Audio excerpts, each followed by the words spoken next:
Welcome, mortals, to another episode of Integrated Dice Management presents Houston After Dark. I am your storyteller, Ron Bjork, and with me tonight is Frank.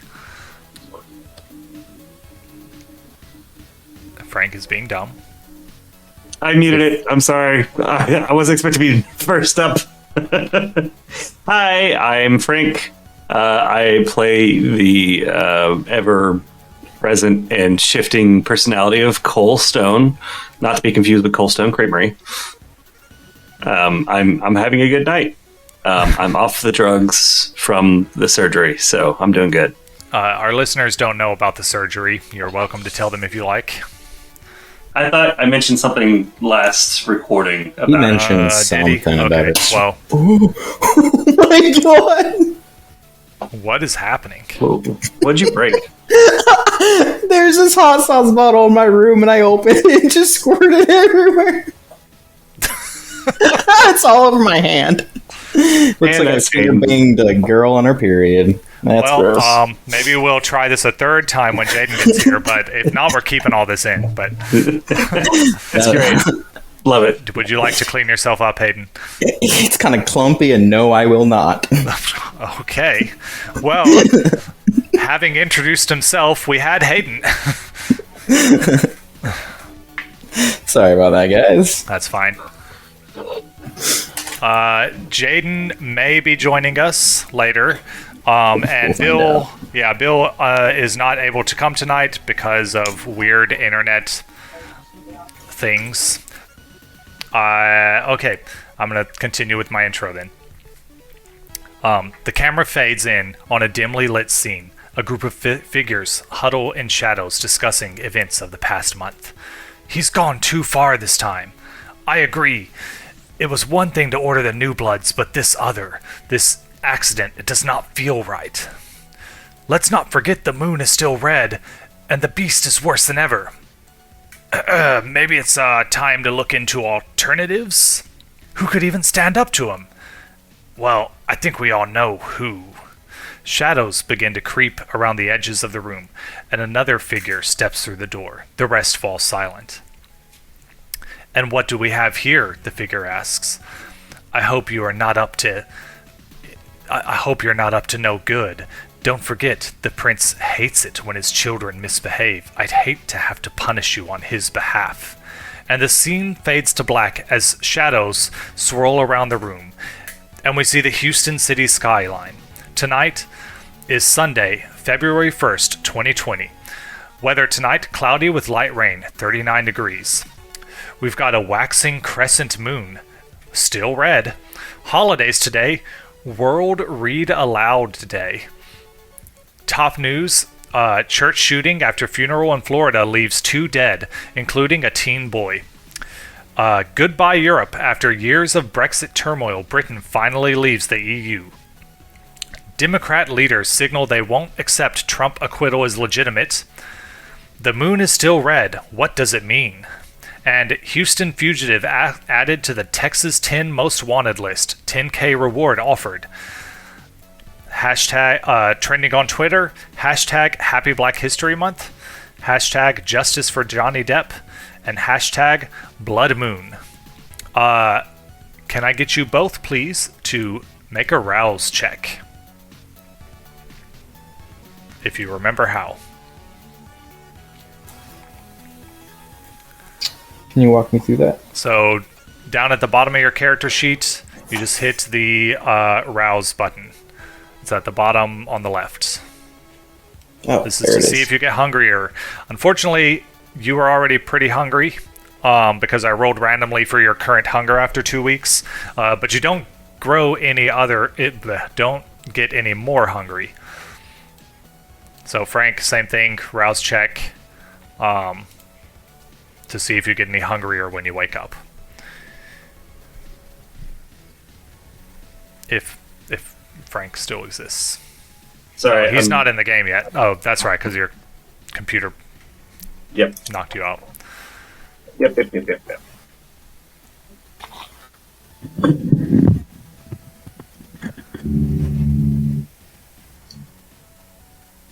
It's not wanting to load. Sorry. 1 second. Whoa. Why is the sheriff nickname Whip? Work in progress. There it goes. Now it's launching. Sorry, took me a minute. Do I have the sheriff work in progress? I guess I was working on her. I guess I never finished that. Oh, I haven't done anything for her sheet. Yeah, I never finished the character sheet I'm in at now. all. Yeah, so rouse check. It's at the bottom left of your sheets. I'm looking for my sheet. Hold on. My sheet. My sheet. Player characters. There it is. What's my name? Colestone. That's right. I've played this game before. Rouse check. Okay, neither of you get hungrier. That's good, especially for Max, because you're already fairly hungry. So we will probably, let's see, we'll start with Max. So you've been staying in Jerry's place, and you've been in and out a lot because you recently met your we can call him grandsire, the sire of Tiv, whose name is Mikhail, and he has been kind of teaching you what it is to be one of the Banu Hakim, and kind of showing you the ropes while also trying to get you ready for the upcoming trial of your sire, Tiv. And so that's kind of what you've been up to. Tonight when you wake up, you do know that later tonight you are supposed to finally get to go speak with Tiv. So that's not happening right away, but you'll have some time, especially if you want to go try to hunt. You would have to do that by yourself. So far, most of your hunts have been either with Tiv or with Mikhail. So you would be hunting by yourself unless you can get one of your members of your, to use the vampire term, coterie or party. But you do know that Cole is not usually the hunting type, and really neither is Jerry. He's been feeding on his patients recently. One thing you do notice when you move aside your the ceiling tile and drop down from the ceiling where you've been sleeping, Jerry is not home. It seems he must have awakened before you and has already left, or at least he's not upstairs with you. You don't remember him telling you that he was going to go anywhere today, but it's not like you're his keeper. He's his own man. But you are in the apartment by yourself right now, and you're pretty hungry. What are you gonna do? You've got a couple hours before Mikhail is supposed to come get you. I grab my phone and see if there's any text messages that I have. It would be your burner phone, so No text messages, because your old cell phone was destroyed. No text messages, no word from Jerry. Mikhail doesn't usually text. He usually just kind of shows up. As one of the older vampires, he tends to shun. Unlike Cole's clan, he can use technology just fine. They just, they don't get it. They're old. They're set in their ways. Yeah. I guess the two things I do is I text Olivia to ask how she's doing. Okay. And then I follow that up with another text to Lauren, asking if I can work something out, if she would be comfortable with doing a info exchange and a, lack for better words, a study group with Imogen and my grandfather, or Mikhail. Imogen and your grandfather. So a magic study? Yeah. Okay. Olivia, she just sends you a link to her Twitter. No, she sends you a link to her most recent TikTok video, which shows her at like a club or something, dancing, at the club. So she does appear to be doing fine. Yeah. Yeah, she. Man, she's really living up that teenager life. Oh yeah.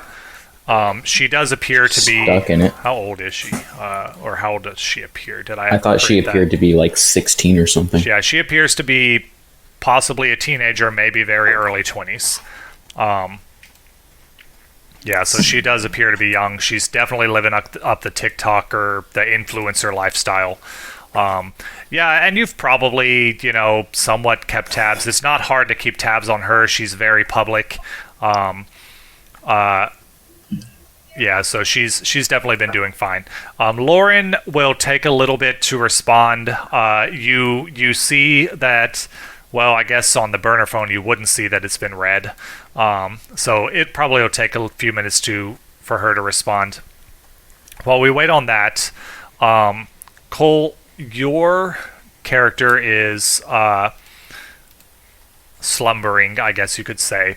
And just before you slumber, the same thing that has been happening every night for the past couple of weeks starts to happen. Turn on?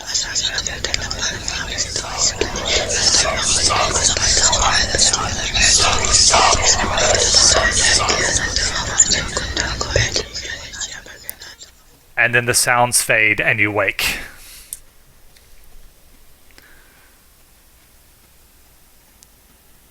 Did y'all hear the sounds? Mm-hmm. I didn't hear anything. You didn't? It's a bunch of whispering. Oh, well, creepy whispers happen. They sounded pretty cool. I don't know why you didn't hear them if Hayden heard them. Hold That's on. odd.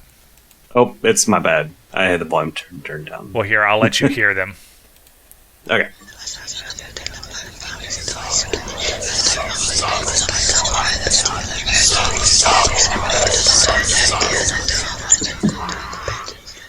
And as they fade, that's when your eyes open.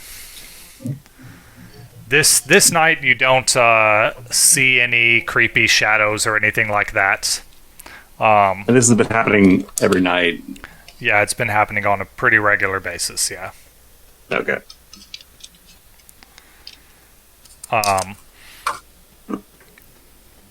Or every morning. Right? Yeah, well, no, it's every night, right before you wake up, because you wake up at night. Also true. Yeah, your eyes snap open. The shadows don't bother you tonight, though. You've definitely been seeing things. It's really been disturbing. While you don't technically sleep as mortals do, it definitely hasn't been restful for you. More because of just the mentally taxingness of like what the heck is going on, things like that. You do hear coming from downstairs, and I guess we can remind people that you're no longer in either your crappy old apartment or the office of your sire. You are in a really nice townhouse in downtown Houston. Yep. I think I created the address somewhere, but it's definitely something that probably costs like in the range of like $3,000 to $5,000 a month to rent. But she's paying for it. So you've got it's like a 3-story townhouse. You are wherever you want your room to be is where it is. Your bedroom is completely sunproof. It has shutters that come down and lock into place, though you are welcome to open your windows now that it's night, and look out the windows if you want. They are openable. Jaden says I do that. Hold on, wait. He's not too late. Pause. Alright, I'll be back a sec. I gotta use the restroom. Okay. Oh, I'll my happy ass over the bridge. Has Jaden been in a Zencaster recording yet? I don't know.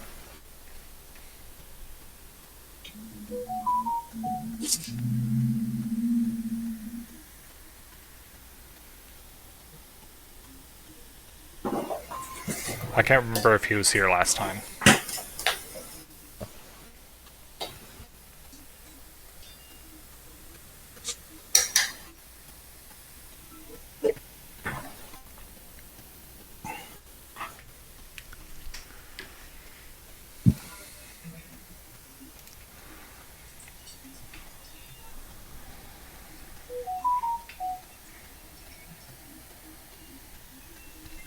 Well, this is somewhat perfect timing because Kelsey is going to want my food order soon. I'm back.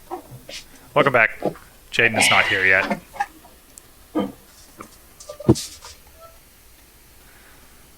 Test 1.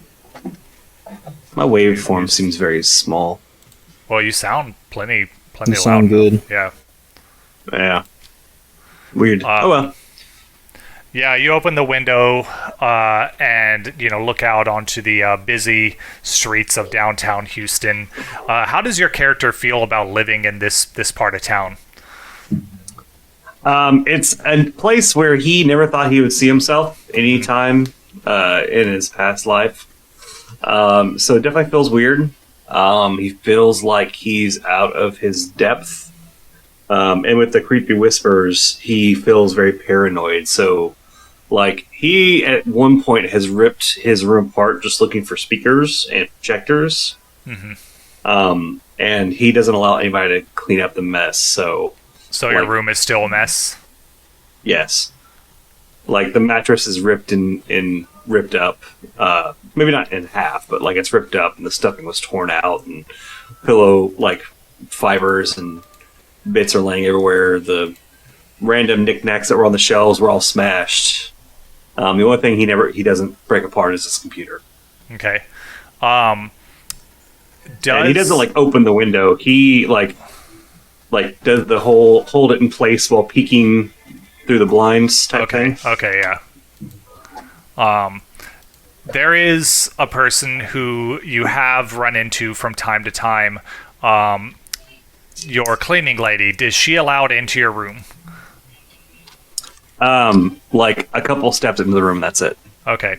Yeah, as you're peeking out the window, you hear the sound of your door opening. This is a familiar sound to you. The door opens and Dina steps in. Dina is... if this were a TV show with actual visual stuff, our audience might recognize Dina as the woman from Season 1, the first time Cole ever fed, and the only time Cole has ever fed directly from a person. This is her. She was the bridesmaid that Cole mind-controlled to come sit over with him so that he could drink her blood. And also the person who basically he decided he didn't like drinking blood straight from the source. She steps into the room and sets down a bottle full of red liquid and a glass, an empty wine glass, on the stand next to the door, and then kind of waits there for a moment to see if you're going to say anything to her. So, does she know I'm a vampire? Or does she think I'm just eccentric? She does not know anything about vampires or the supernatural. However, she does know that some creepy stuff has been happening up here. We could perhaps flash back, if you'd like, to a moment when she may have walked into you while something strange was happening. You can decide what that strange would be. Maybe it was just you tearing up the room. I imagine something else. Hey, he's here. Hey, I've only got one left. I can't do that very often anymore. Yeah. Yes, welcome everybody. Jaden has joined us. As I said, I have summoned. You have been summoned. But before All right, we we're gonna start over from the beginning. Welcome everyone to another episode of. Yeah. No. Before we flash back though, Jaden, once you pop into the game, the first thing you'll need to do is roll on the bottom left of your character sheet. Roll your rouse check to see if you get hungrier. Okay. But for now, we can flash back to a moment, perhaps a week ago, when. What am I hearing? That's a week ago music. That was a week ago music? Okay. I didn't do it, but it just happened in a moment. It's kind of peaceful. Yeah. So we flash back to a week ago, and we see Dina, the cleaning lady. Let me let y'all have a look at her character sheet real quick, just so you know who we're dealing with.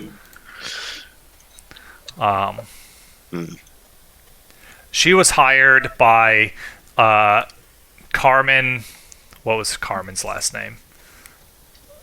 Carmen Espinosa. She was hired by the Espinosa Corporation to basically kind of clean this apartment during the day. During the day, she is not allowed into the master bedroom, but she does know that Cole, someone who she'd never met before, as far as she knows, she does know that Cole does seem to work at night and sleep during the day, and does not want to be disturbed during the day. She knows he's kind of eccentric, but that's really all she knows about him. And there have been some creepy things, like or some weird things. Like, she'll occasionally hear strange noises from upstairs, but every time she's knocked on the door, she's not really seen anything strange other than Cole himself. Who wants to play Dina? Who wants to be the girl? I'm feeling it a little bit. I don't know. You're feeling it? Okay. You're feeling yourself a little? No, I'm not. I'm sick though, so this is gonna be interesting. She might sound like That's fine. Just remember, she was the bridesmaid. Whatever that. Yeah. Okay. I gave you access to her full character sheet. You might have to close it and open it. I mean, she's nothing special. Well, everyone's special, but no, she's a human. What's her name? Dina Gatsby. Dina Gatsby. Dina is a so you're cleaning, you're cleaning the house, and once kind of after 7 p.m. or so, you're allowed to go into his room and clean in there. Cole, does she hear or see anything before?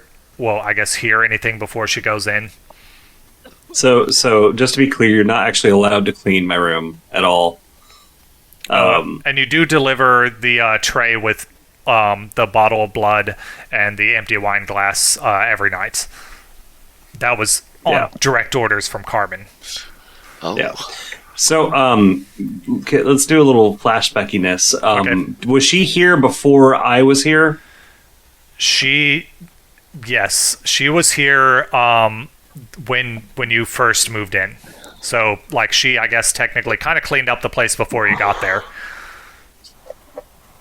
And so her first experience with me, I probably would have came in at 3 to 5 a.m., somewhere around there. Yeah. So your first experience would probably be the next day. Yeah, yeah. Would I have known that there was going to be a cleaning lady? No.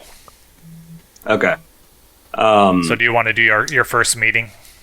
Yeah, first meeting probably be the best. Yeah, okay, so Dina, you just know that the tenant who's living here has moved in, and I guess your shift begins at 10 p.m. Well, we can ignore that. You're here early today. Yeah. So yeah. So am I at the front door, or am I already cleaning? I would say you're inside and already cleaning, probably. Well, how would you introduce yourself? Think about that. If you knew that a new tenant had moved in, you hadn't met them yet, you've been cleaning this place occasionally up till now, but now there's a new tenant. Would you just go inside and start cleaning, or would you like try to notify him somehow? You do have a key. I'd be like, housekeeping! Housekeeping! Hello! Anybody home? God, dude. Are you at the front door, or are you like at the bedroom door? I don't know. I'm cleaning. I'm just walking around while I'm cleaning. And you're just yelling housekeeping while you're cleaning? Yeah, Yeah, that's like pest control. You don't want to walk into anything. exactly. You're like, hello, I'm spraying. Hello. I'm kind of yelling. It's 9. So you had a key, you just walked inside, started cleaning, and started yelling housekeeping at like 7 o'clock. So sun just went down. All right, cool. Hello. You hear what sounds like shattering from upstairs. Sorry. Sorry, I had a hairball. Gagging. Bro, it's part of the character. Okay. I'm in the character. Bro, you're feeling this, bro. I'm just kidding. I don't know what's happening. All right. Just be clear. You're supposed to be an attractive and alluring 36-year-old maid. Yeah, Not she's like attractive. Her voice is not like like a shot. She's been smoking 70-year-old 26 packs a day. You don't know about that. You know, like she's got dentures in. Oh God. How Like, much you meth know, does she do? Too much. So- but you know, she got So plastic the club we surgery. went to, the club we went to must have been over here in Baytown, or no, up in. Look at her Portland. arms, bro. Yeah. Her arms got spots on them. It must have been up in Porter. You know, freckles are a real thing. Yeah, but like that's sun damage over time. So, anyways, So yeah, you come in, you start cleaning, you're like housekeeping, and you like when you first came in, you probably heard some noises. Is this 2-story or 1-story? It's a 3. am I hearing like 3-story? Yeah. Okay, so you probably hear like some. I'm guessing the master bedroom is probably on the 3rd story. You'd probably be hearing some like shattering noises and shattering sounds coming from 3rd story.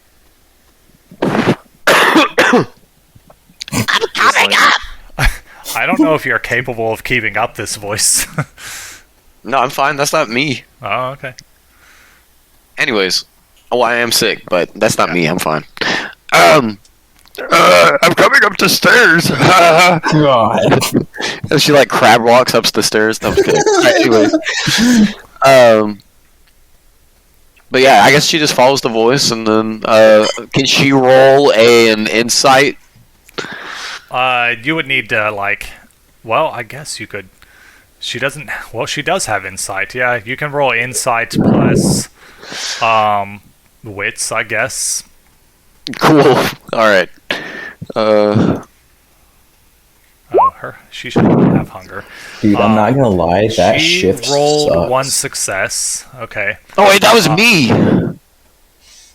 I'm so sorry. That was on. That's fine. Okay. Hey, Jen, could you do me a favor and And move my mic back. Yeah, Yes, please. Yeah. you're welcome. Sorry, We're this is a new breathing one. into that hoe. Yeah. My nose is stuffed, so it's like Yeah, that's kind of what it sounds like. it's okay. I'm sorry. Yeah, so I guess the only thing that you would, pick up from this is that there's somebody upstairs and he's breaking stuff for some reason. Well, I guess I'm just gonna assume that this is normal and just continue on like the 2nd floor. Like I went up 1 story, and then like I like had dice fall out of my pocket onto the ground. And I was like, oh, okay, it's probably nothing. And then I'm just kidding. So since you've gotten a story closer and are probably in the stairwell, or at least while you're in the stairwell, you'll probably hear a muffled voice saying something along the lines of, "God damn it! Where are the voices coming from?" Ah! And shit like that, while there's still crashing and shit going on. Do you go peeking into the room? To see who Yeah, that I is? go up there. I'm like on the second or the third story, but like still on the stairs, and I'm like looking around the corner. Okay. You would see the closed door to the master bedroom. Oh my gosh. Is there a you keyhole? also it also probably appears darker in that hallway than it really should be. Yeah. I pull out my maid flashlight. Your Okay. maid flashlight. Yeah. You wonder, like, maybe the light bulbs are going out. Yeah, they're like dim, but like flickering, and they're like, you can't really see. And I'm like going up there. But is there a keyhole? It's how I mean- old is this house? It would probably just be one of those, like, normal door key things. Not door Where, like, you keys, can't really but, like, see through yeah, you it. can't see through Right, it. just like the hole in Yeah. the Yeah. It's handle. not a lock from like the 1900s. Yeah. Okay, that's what I was thinking. Lock and key or something. Anyways, so Like a modern I 3-story was like, town. housekeeping, and I like open the door, or is it locked? I don't know. I mean, I don't know. When you go to open the door, you feel a like massive like force hit the door from the other side. Okay. Like it feels like something body checks you, and the door slams shut. It slams shut. Okay. It was already shut, though. I know. Well, like while he was opening it. Oh, okay. So you, like, it bashes her back and then... Yeah. Okay. Um. Yeah, you stumble back. Yeah. Get out! Get out now!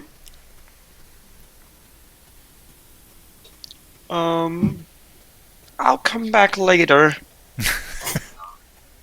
Sound like a sad Mr. Krabs. Money. But yeah, I just kind of like back away slowly and then kind of go for the stairs. You probably hear some screaming at this point. And not I like start angry running. screaming, more like some sort of insanity is going on, like in the scream. Yeah, I'm running. I'm out. I'm out of the. Am I chopping out really bad? No. No. Okay, my GPU is going crazy. I think because I took it has a lot of sag, so I put something under it. But I took that off when I rearranged my room, and I think it's causing my screen to go nuts, and my audio to go nuts. Strange. No, audio's fine. Yeah. It's probably putting a little too much strain on the pins. Yeah, Do you have one of those metal backed GPU slots, or is it just one of the plastic ones? it's metal backed, but it's the 2080, so it's big. Big. And it has honking- 4 wires connected to it that are thick, Yeah. trying to hold it on. They actually have this little plastic like GPU like balancer thing. Yeah, that goes underneath. I know, but Yeah. I just need to do something about it. But it's fine. If I don't sound bad, I'm fine. Okay, so we flash forward back to the present, and once again, we've seen that first moment, and now in the present, Dina is standing there timidly at the door, waiting to see if Cole will say anything to her. If he doesn't, she will leave after a few seconds, like a 10, 15 seconds or so. But she But, doesn't want to enrage him. So over the last couple weeks, you've had similar experiences to this one. You've also had very cordial interactions with him, where he seemed completely sane. But he seems to have some sort of weird mood swings. So he's kind of been unpredictable up to this point. So when you come in, he's staring out the window, he's put his fingers in between the blinds and spread them apart, and is just staring out that window. And when you open the door and come in and put the tray down, I'll look back and I'll be like, Dina, Yeah. please tell me you're not a hallucination.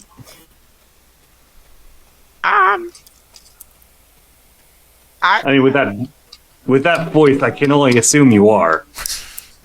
It's my voice. I smoke You sound like a every day. parrot. And if she's ever played by anyone else, her voice will mysteriously change. Well, because it'll.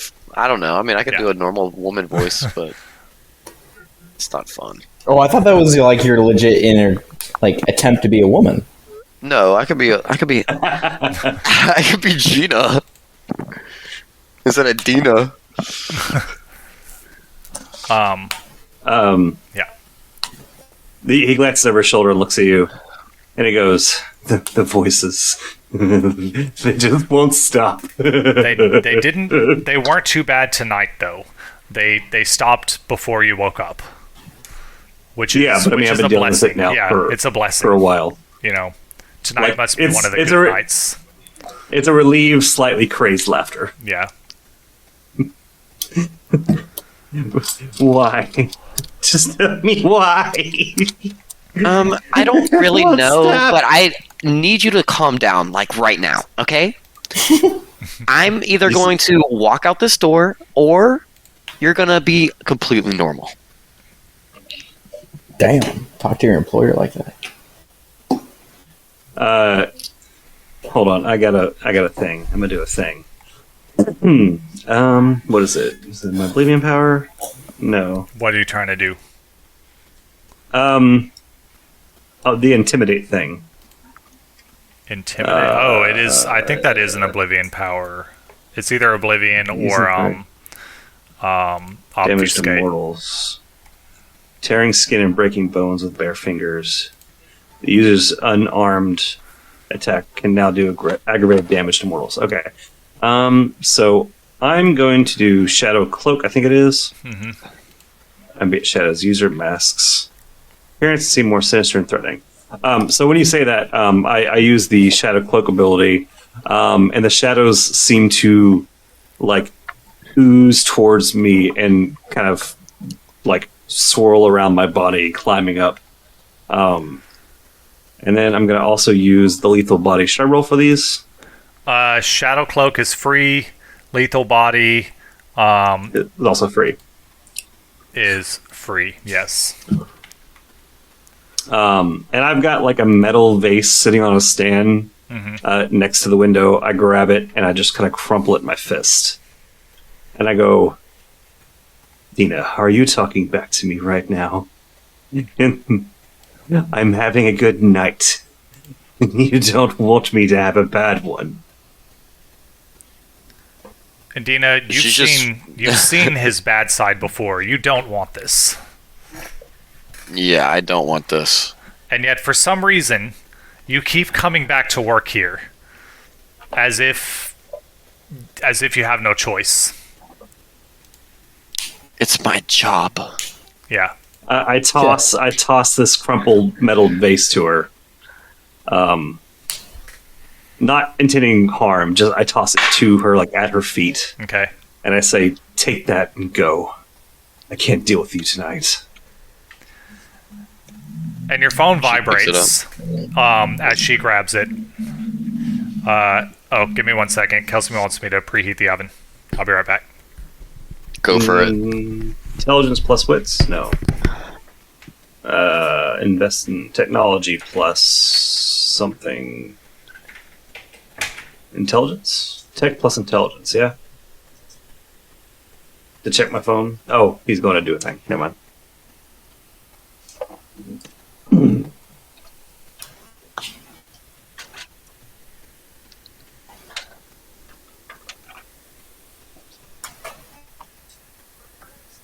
Huh?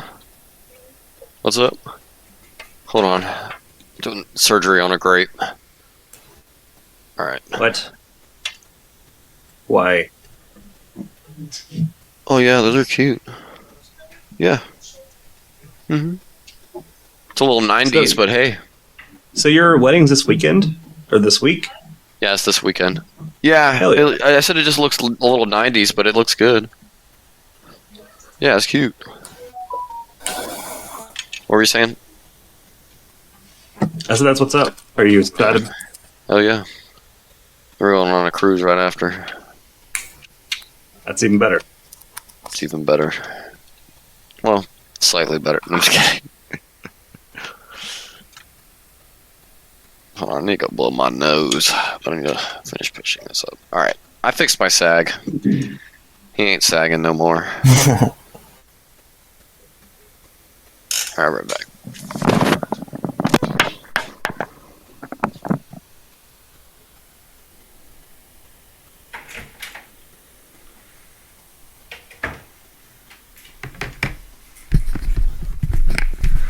All right, I'm back.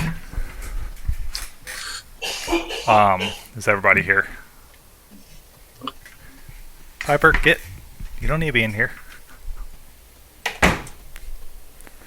Am I the only one here? No, I'm here. Oh, okay. All right. What did I say? Oh, yeah. So, as she's picking up the vase and stuff, and going out of the room, your phone vibrates. You glance at your phone and you see it's a alarm saying that that tonight is the night that your friend Max.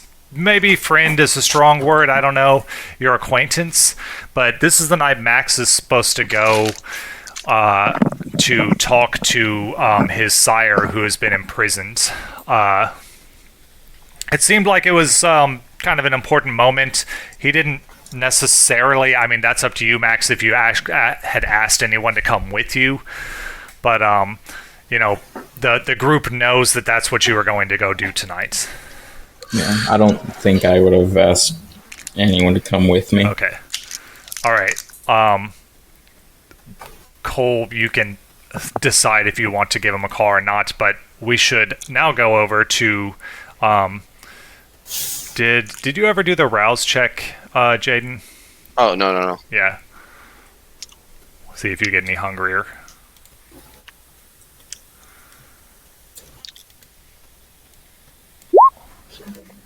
You...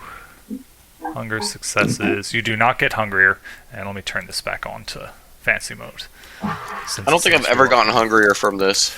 Well, you are currently at hunger 3 because I randomly rolled to see where everyone's hunger has been at over the past, 2 weeks because we've done a time jump, So you don't get any hungrier tonight, but you are pretty hungry.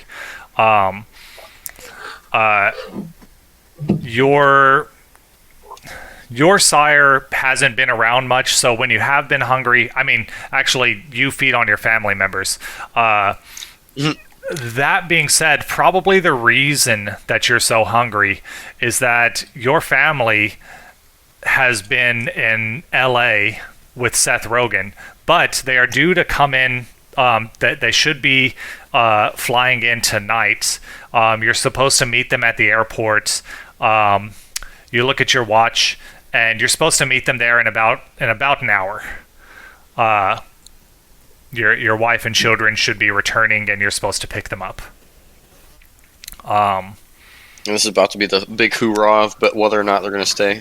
Yeah. You don't really know. You've given her some space. You guys have been talking over the phone. You have been pretty busy. Like she seems confused more so than angry.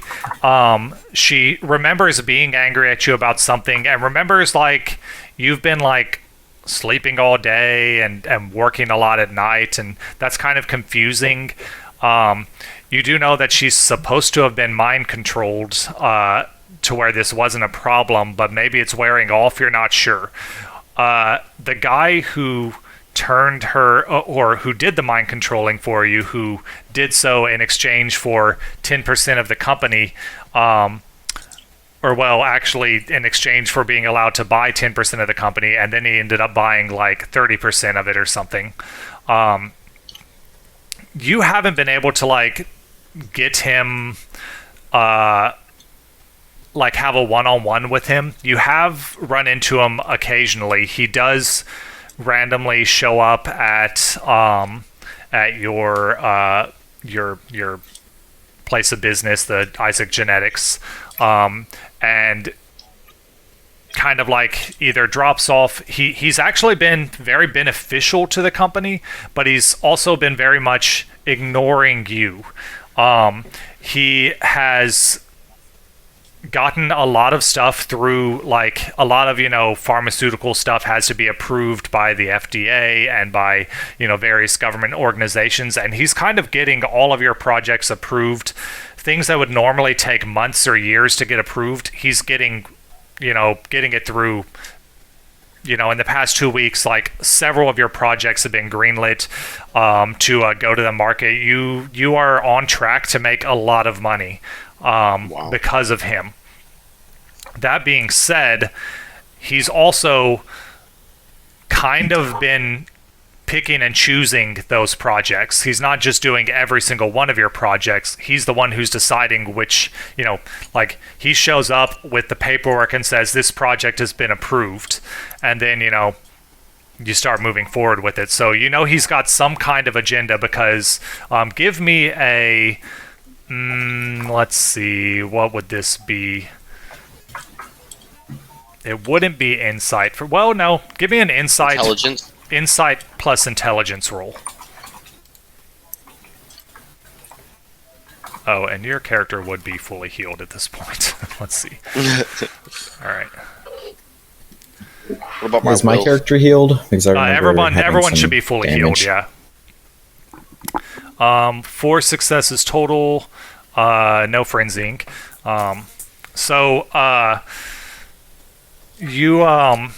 With 4 successes, I'll say you don't know exactly what he's up to, but you can tell just kind of like following the pattern. Like he's greenlighting different things that you're certain he's got a plan.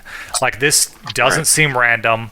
You don't know what the plan is yet, but what he's doing is not random. He's making specific projects of yours work for specific reasons. You also know that he has been getting in really good with your board of directors. Like, they really like him. Like, nobody's said anything about replacing you, which is difficult, but it happened to Tony Stark. Right. Nobody said anything. Huh? He also died. Well, in the very first movie, he got oh, that's true. Frozen out. Yeah, for the guy. Yeah. So you're not 100% sure, but it's kind of weird. He's making he's ignoring you. He's making the board really like him, and he's greenlighting a bunch of very specific projects. So it doesn't all sound good.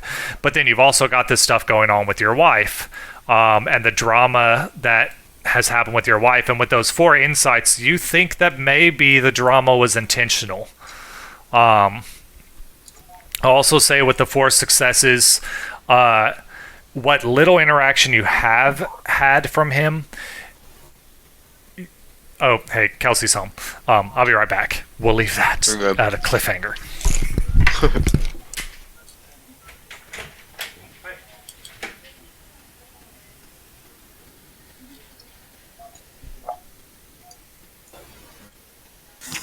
Well, my wife's getting taken. My business is getting taken.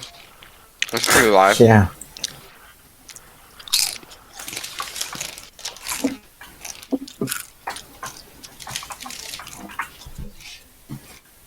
I haven't leveled any of my characters' abilities at all. Me neither. To be honest, I don't even know how to do that.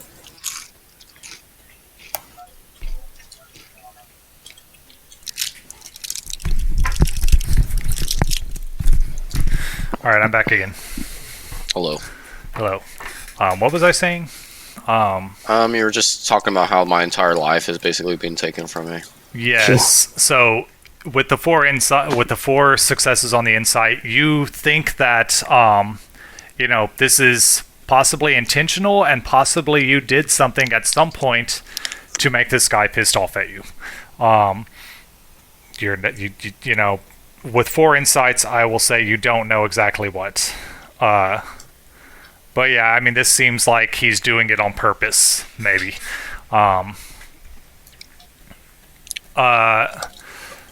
yeah, you are supposed to head to the airport to pick up your wife. So do you do? But I'm at my job right now, right? No, you just woke up. When yeah. did that all happen? That's why that I was just explaining what's been going on. So you just Okay, woke up, okay. and you're supposed to pick her up in an Okay. hour. You are at hunger 3, so you are hungry.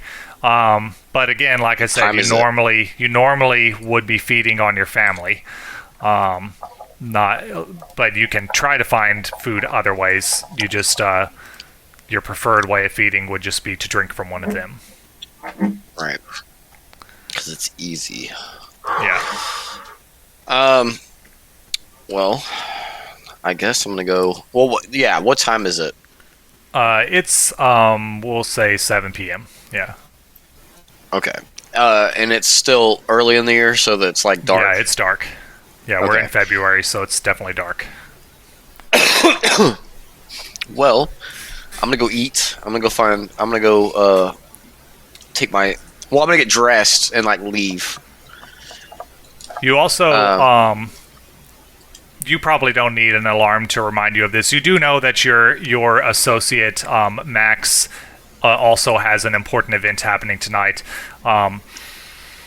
You could make it, but also that would mean picking up your wife, dropping her off, and then heading right out. So that's kind of up to you. That's a bad move. Yeah. But yeah. I'm just gonna text Max real quick. Well, actually, I'm gonna text and drive on the way Okay, there. Okay. I'm gonna say, hey. I like mistype like 2 things. I'm like, hey, blah blah blah. I'm probably not gonna make it tonight. I'm so sorry. I don't really care anyway. I'm just kidding. I mean, I don't think I would show up anyway. Oh yeah. Probably not. But you Well, know, what I'm going to need from you is a drive plus dexterity check. okay. There's a driving one. Yep. You don't have any Oh, points. there is. You don't have any points in drive, so just do dexterity. You can always rouse the blood, but you're pretty hungry currently, so You said drive plus dexterity. yeah. Okay.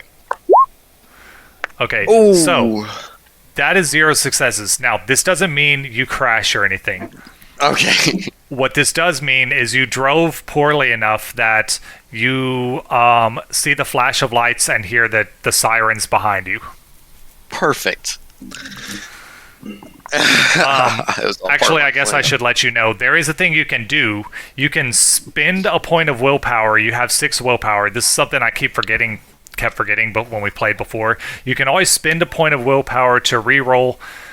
Actually, you can't. Those are all hunger dice. You can't re-roll hunger. So yeah, you can't spend the real willpower right now because you're too hungry. So yeah, you failed the roll.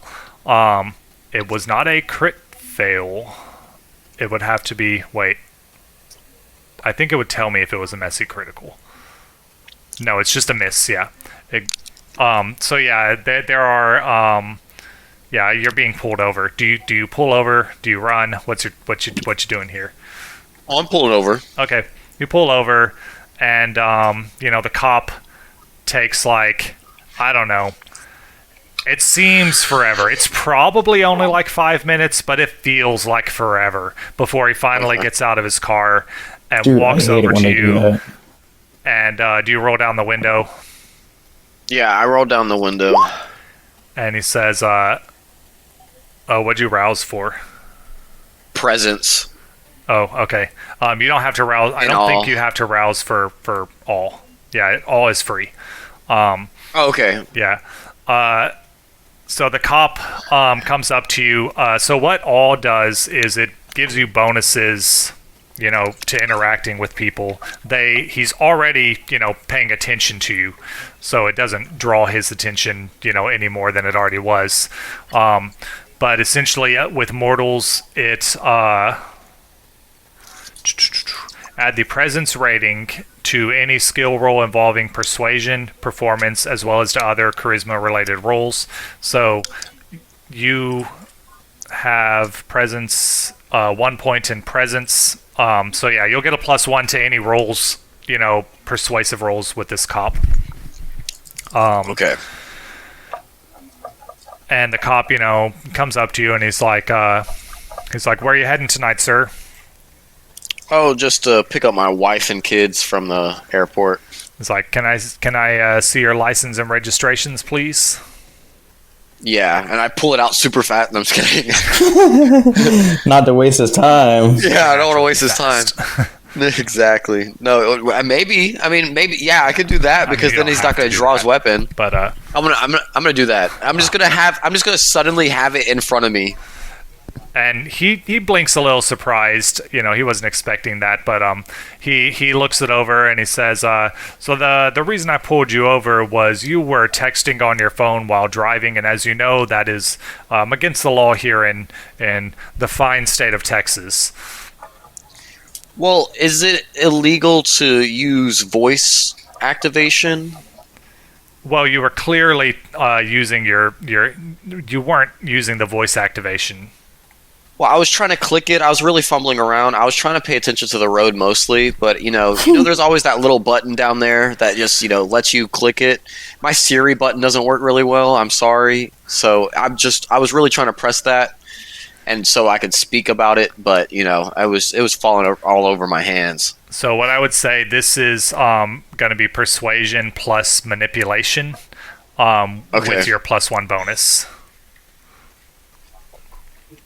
I'm saying it works for manipulation as well as charisma. Why wouldn't it? 3 successes. The cop is like, he's like, well, give me just a second.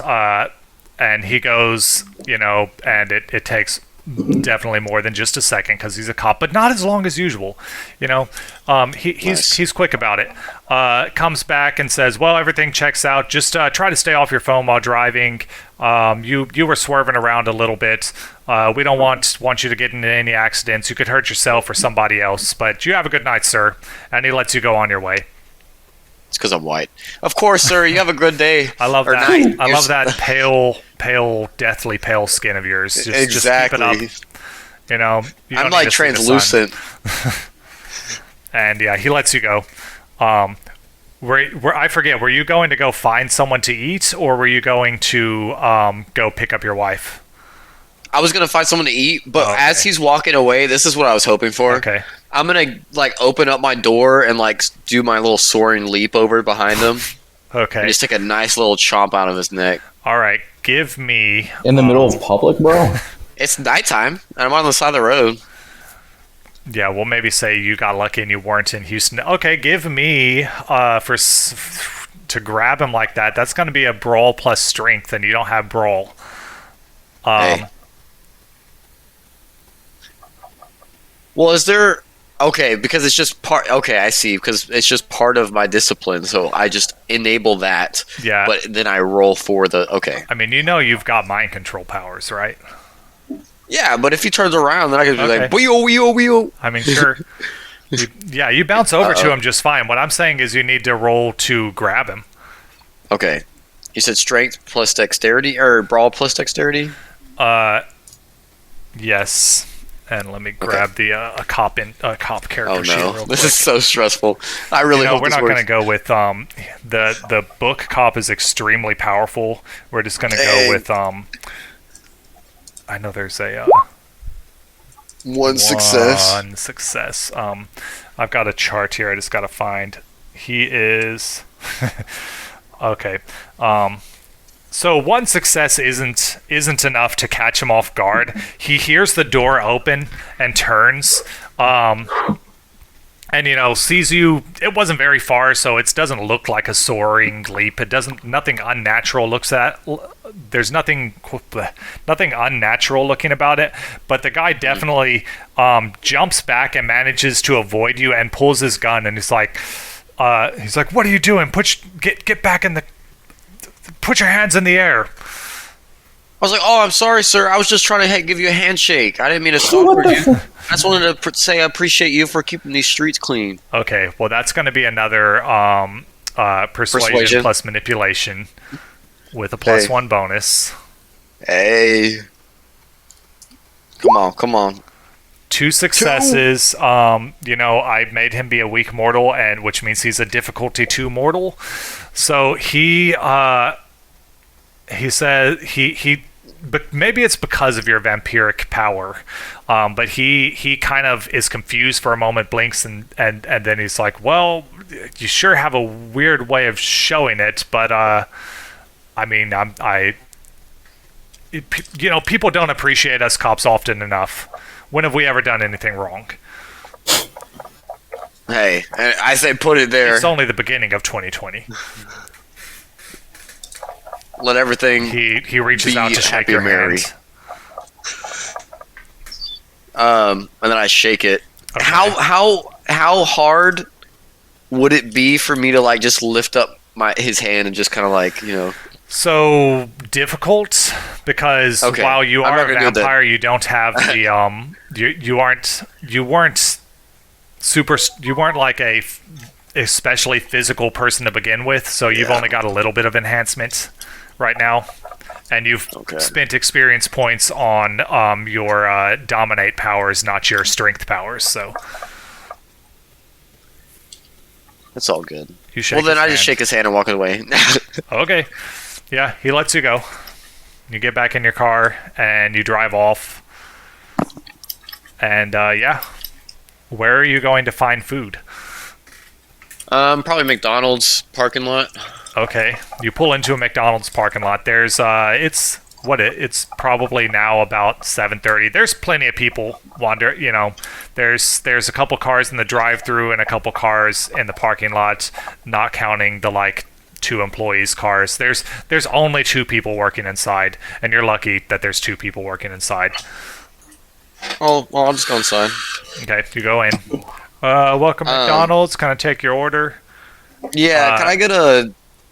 Oh, Go ahead. can I get a quarter pounder with cheese, extra pickle? Okay, and he types it in. And do you want any drink or fries with that? I'll do a Dr Pepper, light ice. Okay, and any fries with that? Yeah, make them extra large. Throw some in the Okay. bag. And he rings all of those up separately, which makes the price come out more. Then you see that'll be $12.95. All right, and then I like pay for it. Okay, and then he goes over to the drink machine, presses the button, and it's like for like a good 30 seconds. Ice overflows into the tray, and then he pours in the Dr. Pepper for about 3 seconds. Puts the lid on. He shoves the straw in himself. Sets that on the counter. And then he's like, "Your food will be out in a little bit." And Cool. yeah. Well, then I would just wait, kind of in the front lobby, but Okay. kind of towards the bathroom. Is there anyone else inside? Let's find out.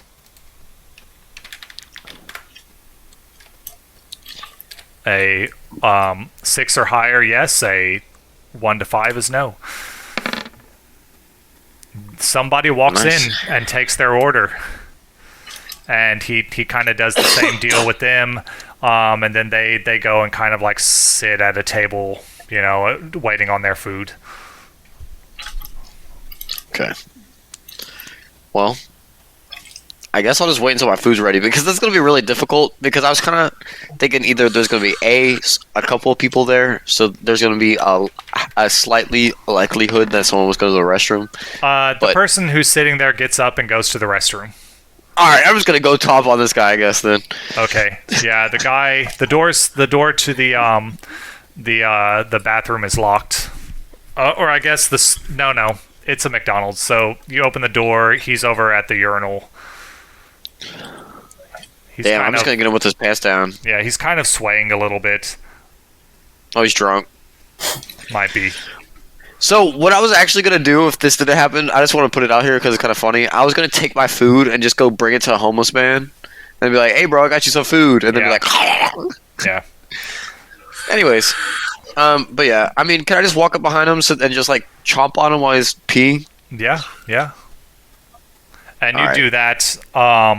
And let me do a roll to see what his blood tastes like. 1, 2, 3, 4. That's a D4.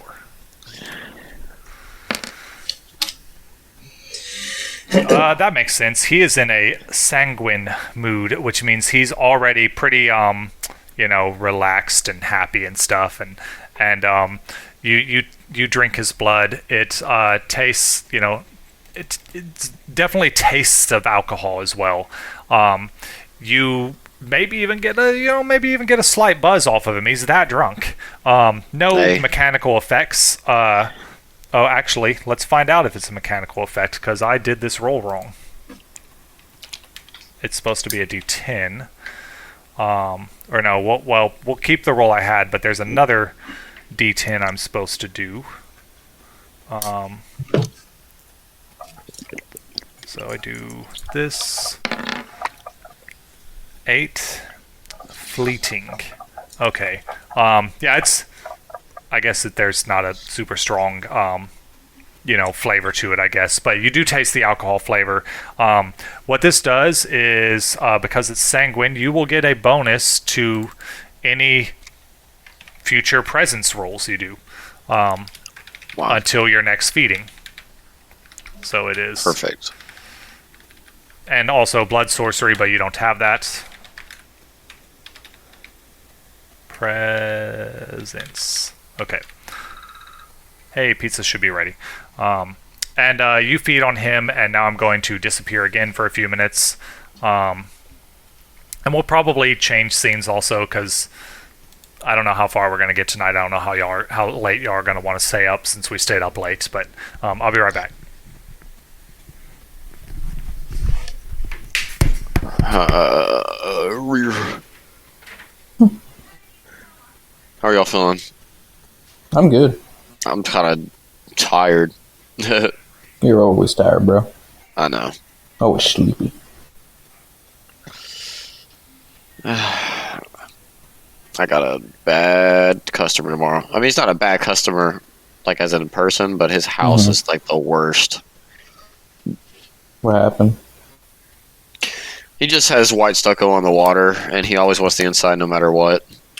Yeah. So I have to spend, like 10 minutes doing his giant inside, and then go outside and then spend like an hour sweeping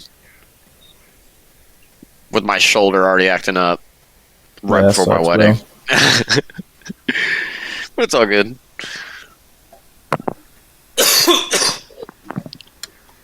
It is what it is.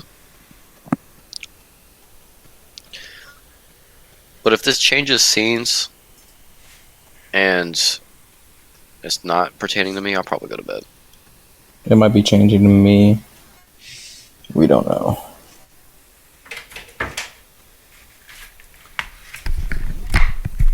And I'm back again. You're alive. All right. How's everyone doing on time? I'm I was good. just gonna see if I was in the next scene, because if not, I'll probably go to bed. We can do your reunion with your wife next time if you're ready for bed. Well, it might be better just in general, because I might be able to just do it better.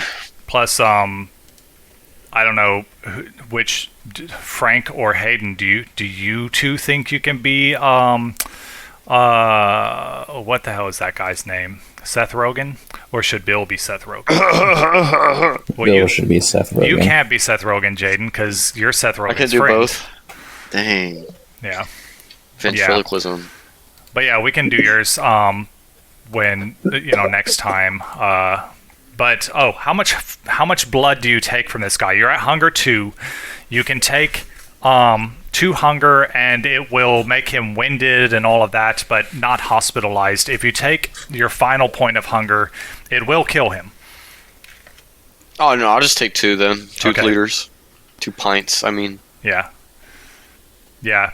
I remember in a previous session we got into a big thing about how much blood a dot is, and there's actually not a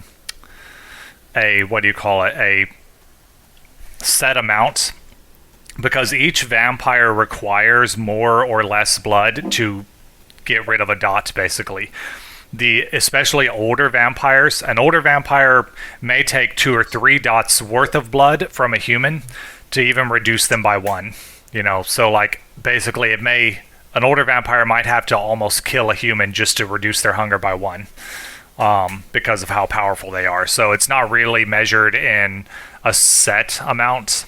For Cole's purposes, the bottle of wine is like a dot of blood, basically, or a blood bag is a dot of blood.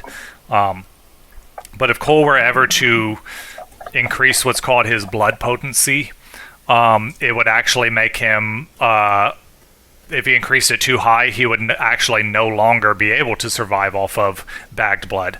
Because once you're, A, as your character gets older, or B, if you spend experience points on it, and by older I mean like hundreds of years, but when you're A, over time, or B, from spending experience points to speed it up, as your blood potency goes up, you do get more powerful, but also you require more and more powerful blood. Some of the most powerful vampires can only survive off the blood of other supernatural beings, whether they be vampires or whatever.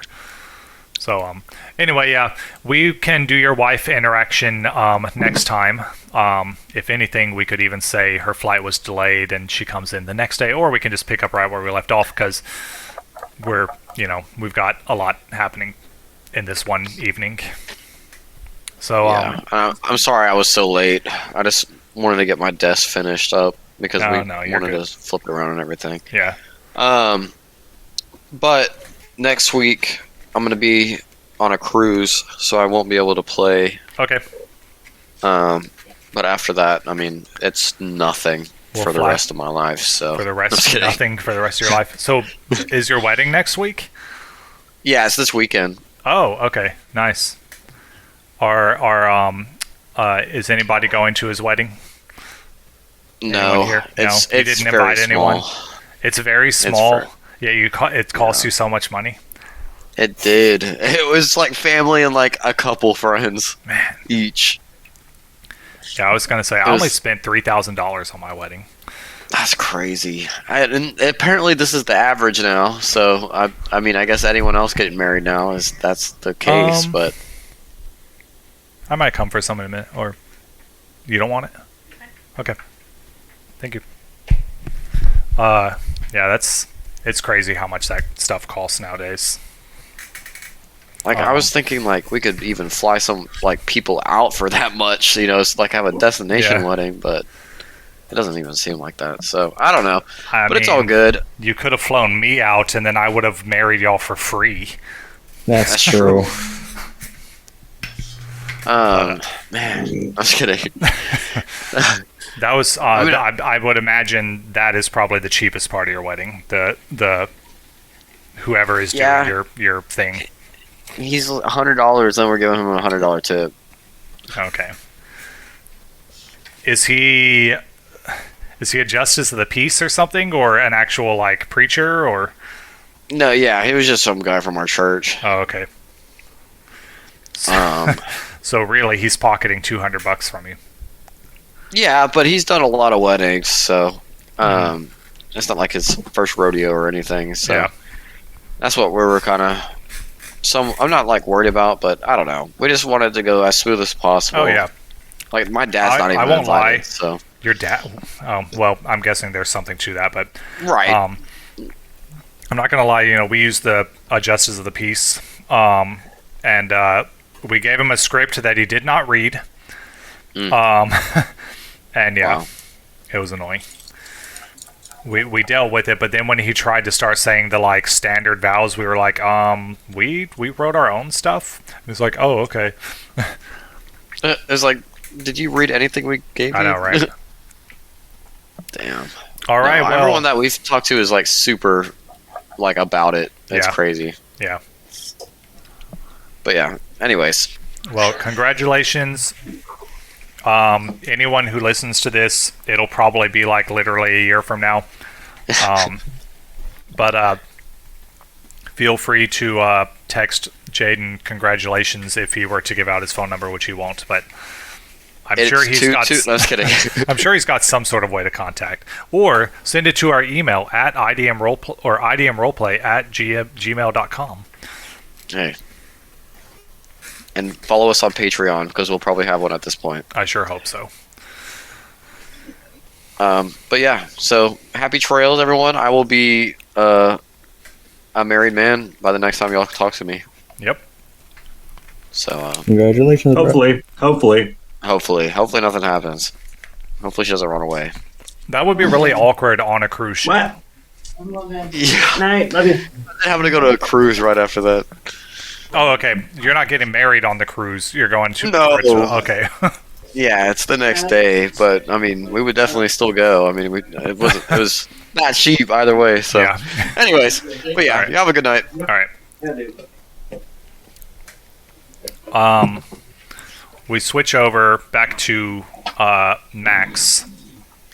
I forgot what we were doing with you. Besides, you were going to go to. Oh, you're hungry, Max. Lauren That's right. You were contacting Lauren.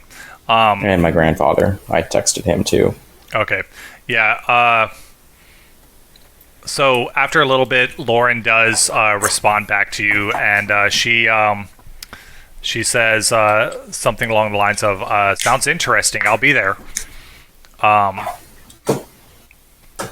And as far as your grandsire, you hear a knock at the door.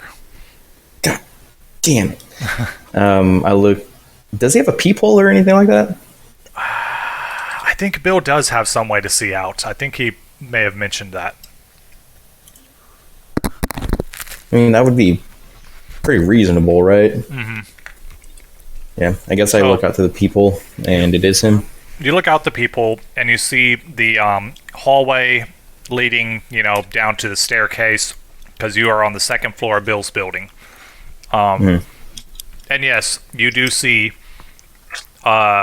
Mikhail, your grandsire. He's early. I open the door and I say, I wasn't expecting you for the next couple hours. And he says, "Oh, well, I got your text message thing, and figured I'd just come up. I was just standing outside, brooding and looking for crime."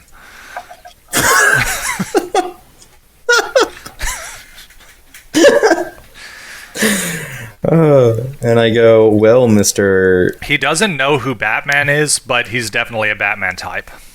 Yeah, I say, well, Mr. Tall, blonde, and handsome, got anyone that we can go find? I mean, this whole eating people thing has really been dealing on my psyche. It's kind of really offed up. He at that raises raises an eyebrow and says, what do you mean, eating at your psyche?" It's like whole like are you familiar with zombies? I know you're kind of Yes, I've older. heard of zombies. So it's like, in essence, we're like sentient zombies. We're dead, but we're alive and we're still thinking. We are who we are. We haven't changed. But like zombies, the reason why it's okay to like just straight up murder a zombie is because they're just a dead thing that's only thing is to kill. But with vampires, we exclusively hunt the things that we once were. Well, not exclusively. We primarily hunt the things that we once were. And now we don't really see it as a problem, but obviously the humans see it as a problem.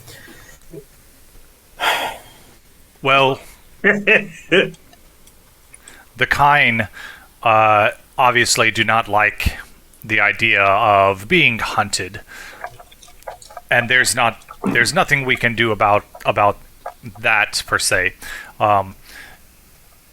As you have chosen to do, you do not kill, if avoidable, and you attempt to feed on those who are deserving, the worst of humanity. And as long as you keep to that code, you should be all right. Your psyche should remain intact. One thing you have noticed, this guy, you've never seen him actually feed on any of the men or women that you hunt down. I mean, it's not like you've hunted many. He's taken you on a hunt, but the hunt, and we'll flash back. We flash back to shortly after the last episode that we just did. You left with your grandsire. Jerry, I forget what he was doing, but he's doing something in the apartment. You left, and he takes you on a drive.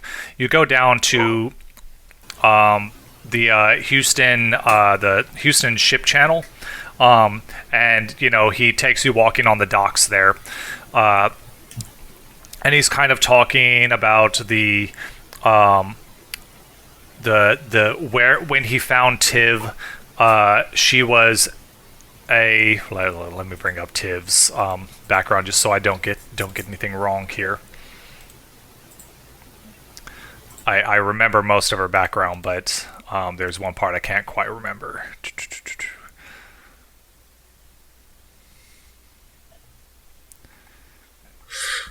Yeah, and he says, when he embraced Tiv, she was just a young woman who had seen nothing but war in her life.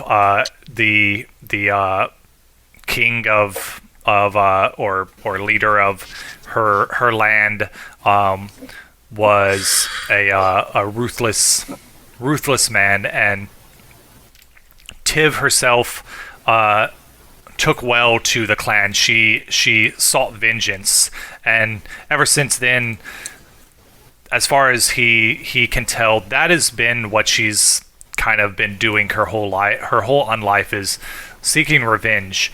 And he stops and he turns to you and he says, and that is no way to spend eternity. I've tried to teach Tiv that there is more to this life, this unlife, if you will, that you can find purpose, and that is what you need to do.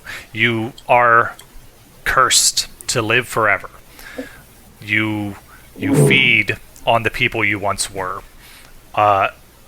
Most of us try to feed on those who are deserving, or most of our clan anyway.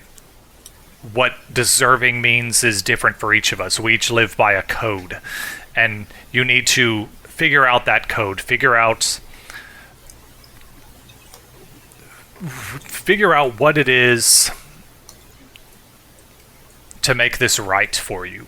And then we flash back to the present. And he says, have you thought about what I said on that first day? Have you thought about forming your own code, forming what is right for you? Because there's no avoiding what you are. There's no avoiding harming others. There's no avoiding even one day you may kill someone. Whether it's intentional or accidental, you're going to live a very long time. And it's going to happen. Have you thought about what I said?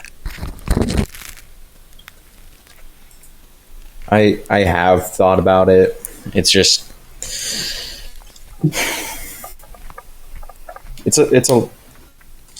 discovering who I am now is going to be a very long thing. I mean, I don't know if you remember your human years so much, but you're probably into your 30s or your 40s before you really discovered who you were as a person.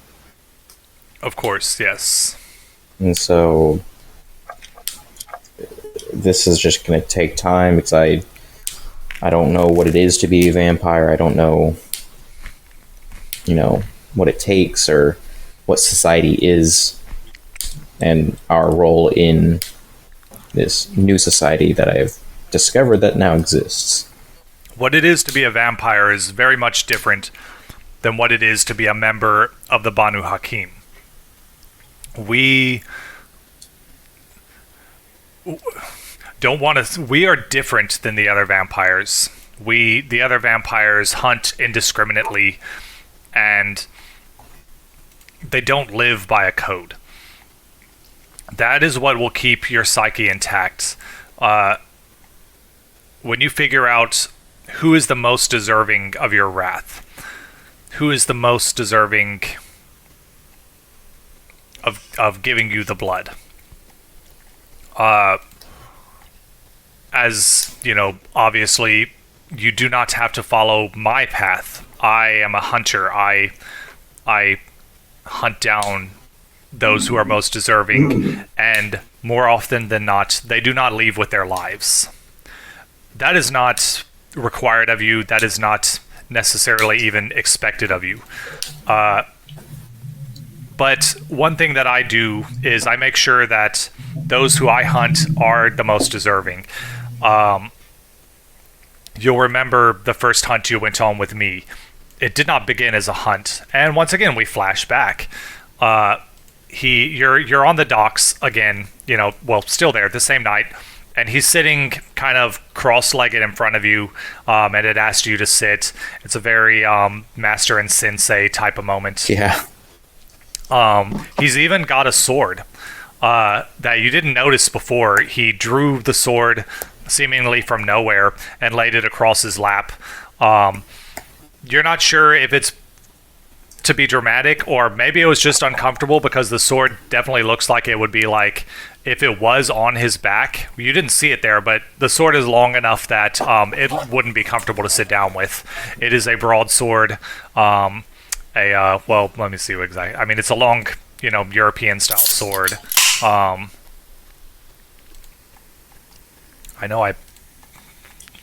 Did I not give him the sword? Well, whatever.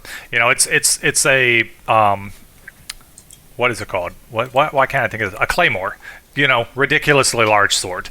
And he lays it across his lap, and then he's had kind of like a pack with him, and he withdraws his pack and lays out a bunch of papers in front of you. It's a bunch of newspaper articles and documents, kind of like legal documentation, things like that. And he's like, part of my code is ensuring that anyone that I hunt is absolutely deserving of the justice I bring to them. Have you watched that TV show Dexter? Dexter? I rarely watch television. He slides the papers over to you. You should watch it. And asks you to take a look at them. Give me just like a investigation plus intelligence roll on that. All right.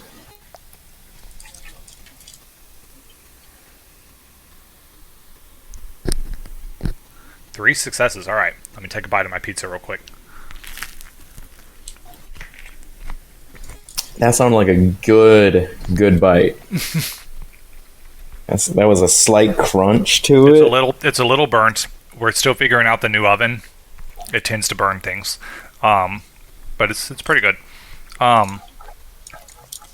Okay, so you look through the papers, and very quickly you see that this is the case of a murderer. We don't need to come up with a specific name. A murderer who murdered several people, and then he was put on trial. Seemed like it was a shut-and-door case. Seemed like they had him dead to rights. And then at the last minute, I guess it was the last minute because the trial was over, but the trial ended with the jury declaring him not guilty. Everyone was shocked, but there was nothing they could do about it. He was declared not guilty from his peers. There's also financial records and all sorts of stuff showing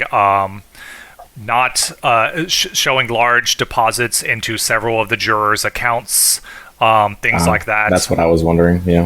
Yeah. So with 3 successes, you're like, this guy totally bribed the jury. If not him, someone he knows, and got away with murder. And Mikhail says, "Tell me what you see here." I see a scumbag who deserved to die, but played the system. And, he nods sagely and he's like, this is a rather obvious case, but this is the only type of person I hunt. Tiv, so far with her, you have hunted drug dealers and back alley thugs. Can you truly say they were deserving of what you did to them? You don't have to answer that. That is a question for you and you alone. I feel like they do, though. Like, that's a type of place that you kind of sort of debatedly rescued her from. He nods and he says that again. That is for you to decide. And I'm not saying I disagree with you or not. What I'm saying is it's important that the people we hunt deserve it. You didn't take their lives, and I would think that perhaps they didn't deserve to lose their lives over what they did. This man, however, I would say, personally, I believe he deserves to die. I'm not asking you to kill him. But what I will tell you is he will be dead by the end of the night. And you're going to come with me. And if you don't help, that is okay, but you are going to watch.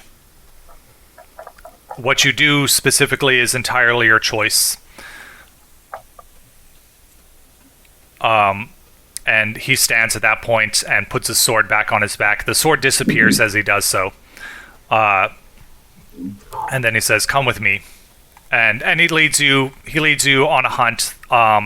You guys go, you find this guy who is, at some bar. You stalk him for a while. This guy, he's hard.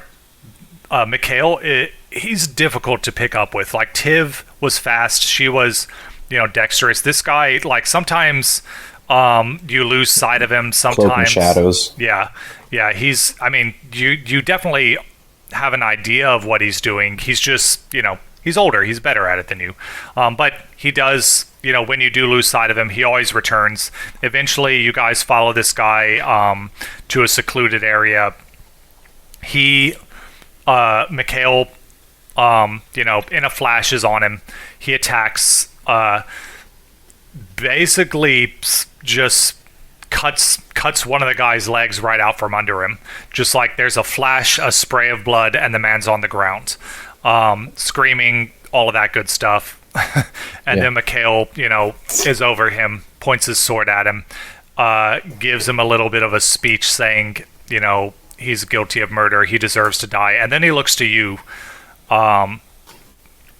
With the Hunger 3, do I need a rouse check or anything? This is still a flashback. This is your first hunt with him.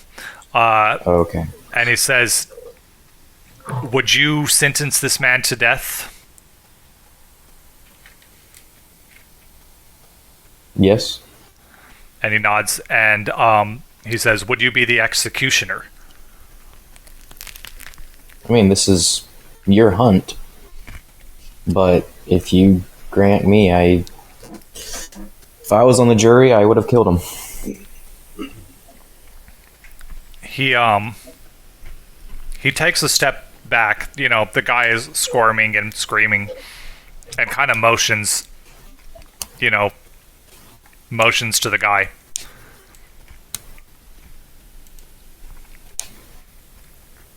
And you can choose to kill him. You can choose not to. That's your choice. I think you've got a knife and a gun. I got a gun.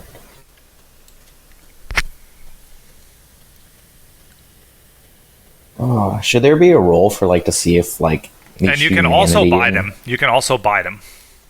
So your humanity rolls happen after you do something. Okay. Yeah. I think I'll feed. Okay. Yeah. So you kneel down next to him, you feed him. This guy's blood, compared to others that you have fed upon, they all were good. The two, other criminals you fed upon definitely tasted right. This guy definitely tastes, of everyone you fed on, his blood, does taste the most deserving to you. Like, that this is a true, monster. Now, my question is, do you take it all, or do you just feed and then let Mikhail finish the job? You don't have to kill the guy. I'm just saying, this is... Yeah, no, I mean... Yeah. So Mikhail basically gave me permission to kill this man. Yes. I feel like I would. Okay. So, yeah, you continue to drink, and because you did that, I'm going to say your hunger's not at 3. Your hunger... You succeeded? You're at 0 hunger. We'll say because of that, like, you are not hungry tonight. Well, no, that makes no sense. It's been 2 weeks. So. Yeah, we'll leave you where you were. Okay. Now let me double check the remorse, because there is a mechanic when you have higher humanity.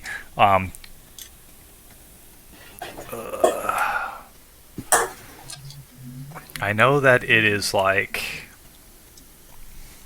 I'm gonna have to pull it up in the book real quick. It's not on my quick sheet. And this is a mechanic we haven't messed with much, because no one's we killed. were still... Well, no one's killed, and we are also still learning the rules. I probably should have made Bill do it because he almost killed someone. And for his character, I feel like especially... he played it off as very traumatic. Alright, where is humanity in this darn book?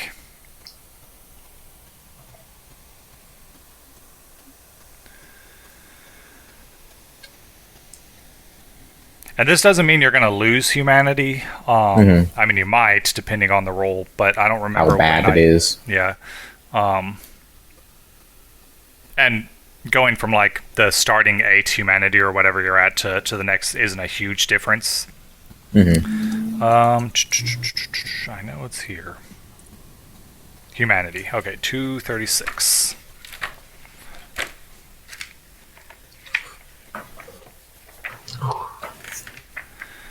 All right. Stains. Humanity only shifts in response to actions with major significance. Track stains. All right, so how many stains does murder do?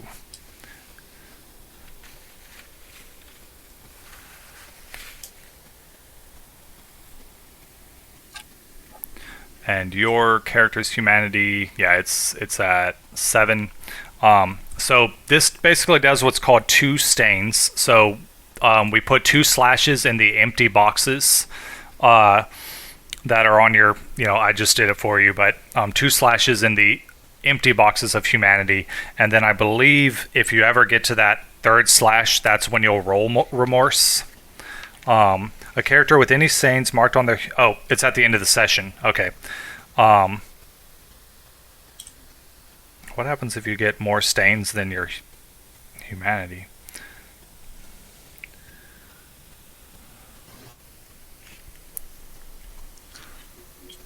I'll look into that later. It's, unless you do something else that'll do a humanity, it won't happen tonight anyway, but...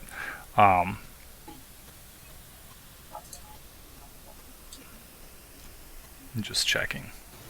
If the character accumulates more stains than they have empty boxes on their humanity track, they become impaired, resulting in a 2 dice penalty to all pools as they are overcome with regret. In addition, they take 1 point of willpower damage in this state. Okay, yeah, so you won't do your remorse check until the end of the session. Yeah, so you do, back in the present, you think back on that moment of taking that guy's life and how satisfying it was, but also you just, you killed someone, and that's probably why you're, having these thoughts about your psyche, having, like damage to your psyche and all that.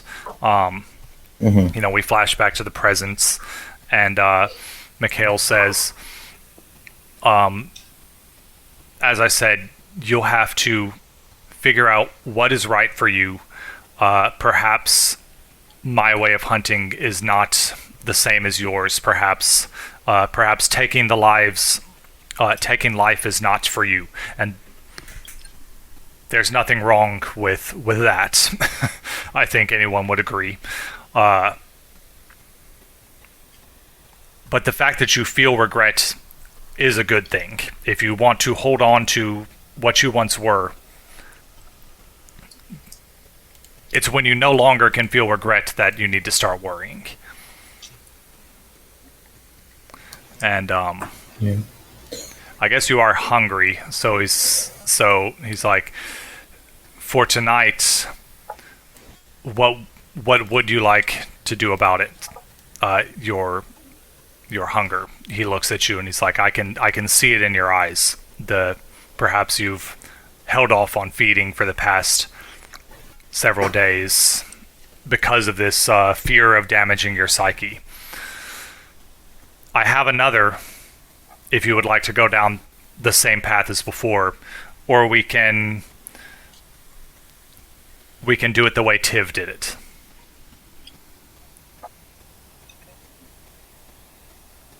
Or if you prefer, we can go to some club and find some harlot, and you can take her home and get blood the way the other vampires get blood. I won't. I keep looking at your character sheet by accident. Yeah, I'm just like, Yeah. it bounces around. Yeah. He's like, I feel following like the ways of the clan is entirely your choice. I mean, there is an inherent to everything. The vampires feed the way they do because it feels good. So, at least I know out of my feeding, I'm doing some good. I'm getting rid of a stain. That is exactly what I see, how I see it. But that is why I personally hunt only the worst. Yeah. And I say, if you have someone, I'm more than happy to accompany. Okay. Frank. Yep. You still here? Okay. Yep. Let me see if I created this person. I don't think I did. Oh my god, this will be hilarious. No, I had another plan for this guy. Okay, never mind. We won't do that. I was going to make you be Carl. Carl's not that deserving, and also Hayden's fed on Carl before, so he's not deserving of death. He's making up for his sins. I guess I didn't make the character that I was planning on somebody playing. That's fine. You are a man that is very sure of himself. He knows that the world owes him, and he takes what he's owed. He's done it several times before. Nobody's been any the wiser. And you see something that is yours in front of you. She's been, in your mind, taunting you for the past hour with her short skirt and her tight top, and I'm not saying you're a rapist. We're not doing that. But you are a serial killer. And you know what? Serial killer. Yes, you are a serial killer. Although you don't see it that way. You've heard, you've heard people refer to what you do as serial killing, but no, you are getting rid of the harlots of this world. And this woman sitting across from you, she's a harlot. She doesn't deserve to live. You've got your syringe, and she's already been drinking, it will be easy for you to take the syringe and take her back to your place and do what you do best.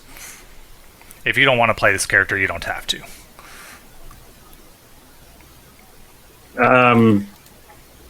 Sure, why not? Yeah. She's out on the dance floor, dancing with anyone who will come up to her. So I am at the bar. You're at a club, yeah. I'm at a club. Yeah. I get a bottle of water, or 2 bottles of water. Mm-hmm. I inject one of the bottles through the cap. Mm-hmm. And then I dance my way onto the dance floor up next to her. Yeah. I only do like a half dose into the water. Yeah. You are an attractive man, and you're very charismatic, as most serial killers are. You don't have to roll for anything. We're just doing role play for you. At least not until, there's a combat thing happening, like between vampires. So yeah, I dance my way up to her. And so I guess I begin dancing with her. Yeah, she dances with you. She's into it. Yeah, do you offer her the bottle of water? I offer her the drugged bottle of water. As you're doing that, Max and Mikhail, you two enter the club. And Max, go ahead and give me a awareness plus wits. Yeah. You've been shown a photo of this man.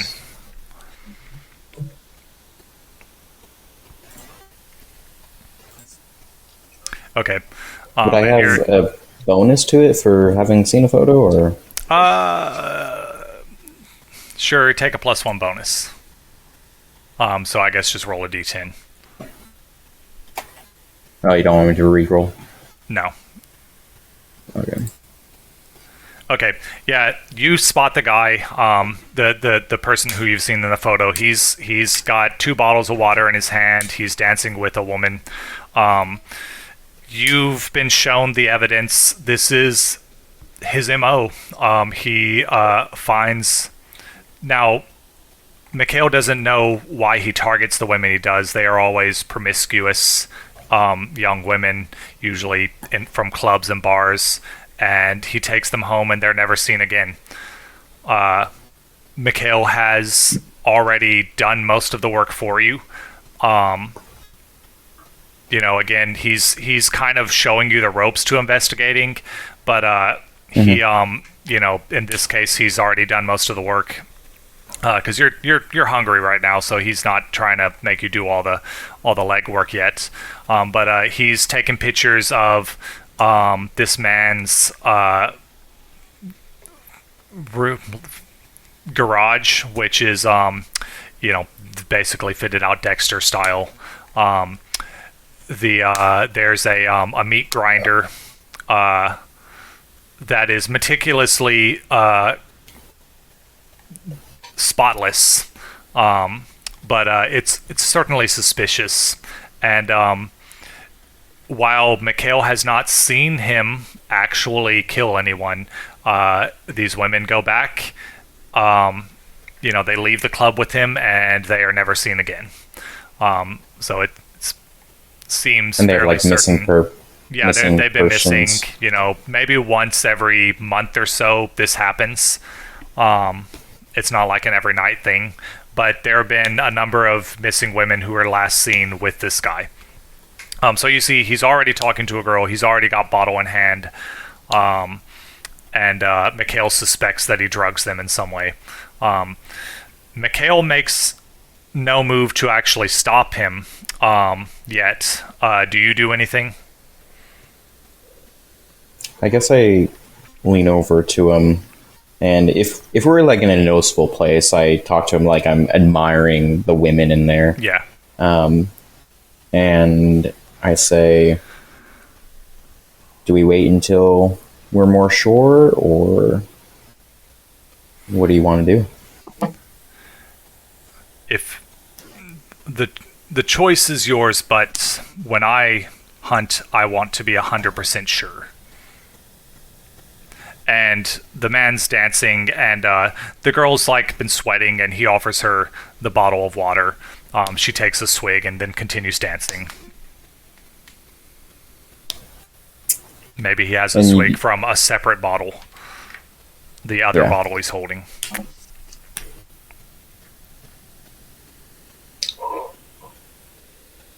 I guess. So is this like a club with like 2 levels, or just one? Nah, it's a smaller club. It's it's like it's not the nicest club, that's for sure. It's more of like there's like the bar and then the dance floor, but it's not very big. To call it a club is a long shot, but it calls itself a club. It's a bar. Yeah. A bar that wants to be a club. Yeah. I guess I go sit down at the bar and in a position where I can watch them. Okay. And serial killer man, your plan continues as if, nobody was like you are able to do your thing. Oh, and then I lean over to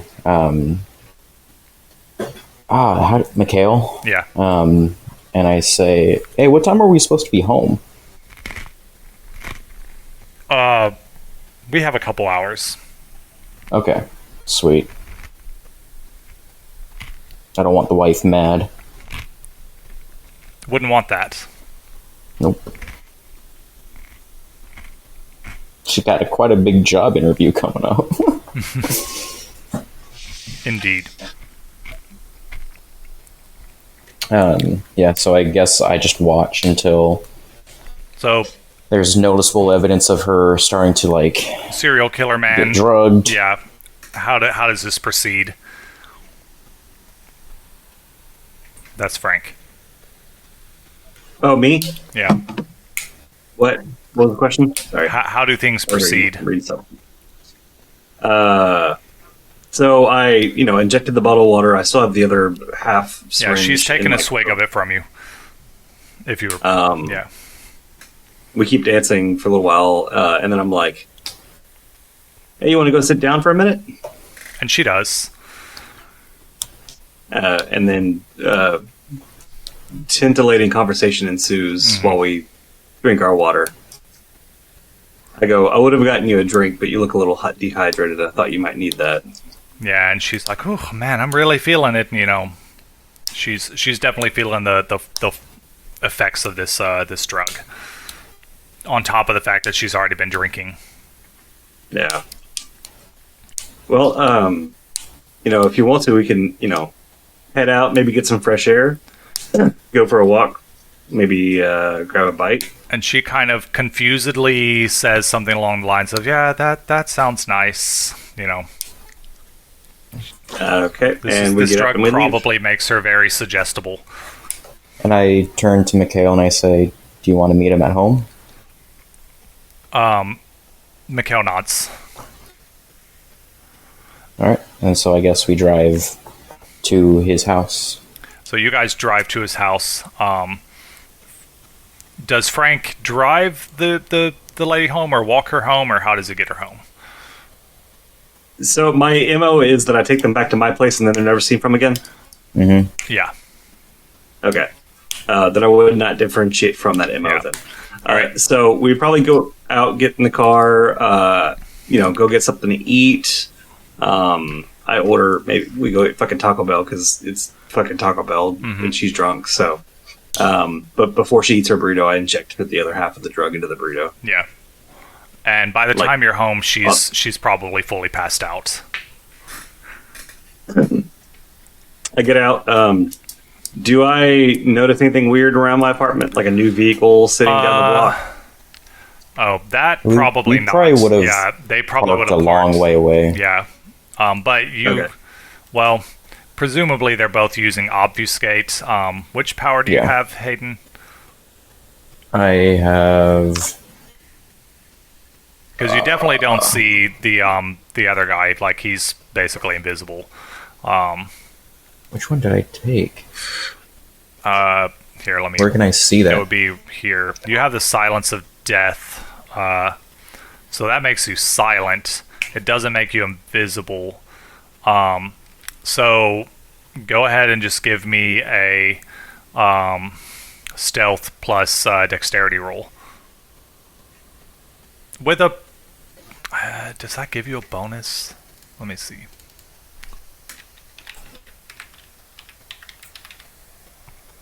So I can't remember if obfuscate in general gives you a bonus. So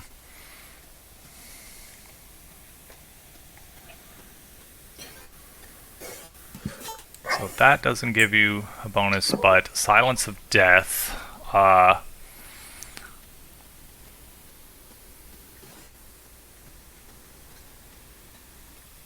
No, that wouldn't give you a bonus. It just makes you completely undetectable by sound.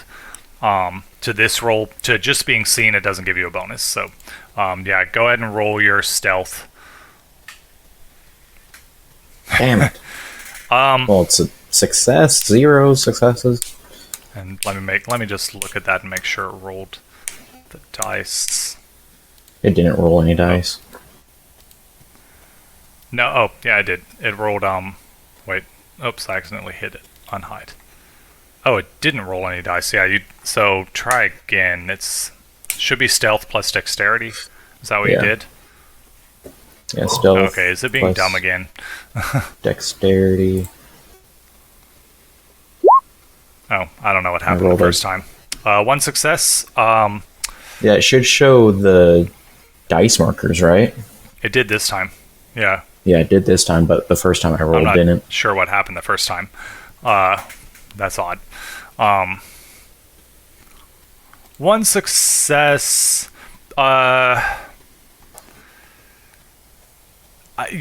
Yeah, you notice a guy kind of, across the street,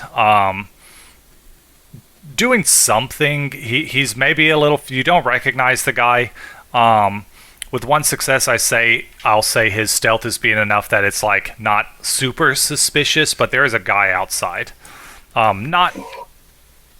He's trying to, he's not super paying close attention to you, as far as you can tell. Me? Yeah. I park. Is it a townhouse? Is it an apartment complex? Is it a home? It's a home. You've got a standalone garage. You got a big garage.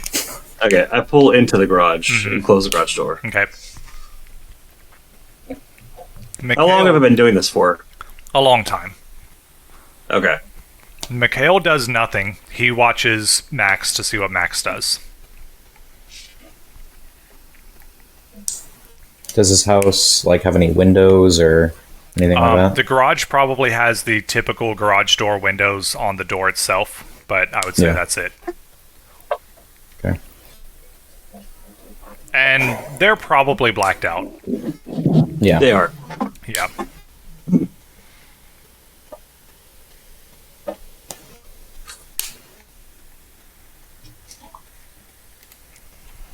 Yeah, I guess In fact, you can't even see Mikhail right now, so.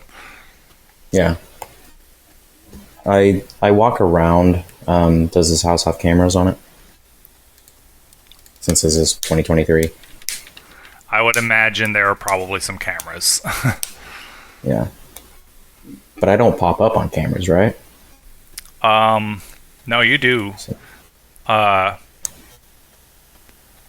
is it mirrors? No, that's Cole who doesn't show up in that kind of stuff. Oh. Yeah, you have to stealth the old-fashioned way. Yeah. Although right now he certainly can't hear you, because you are silent as death.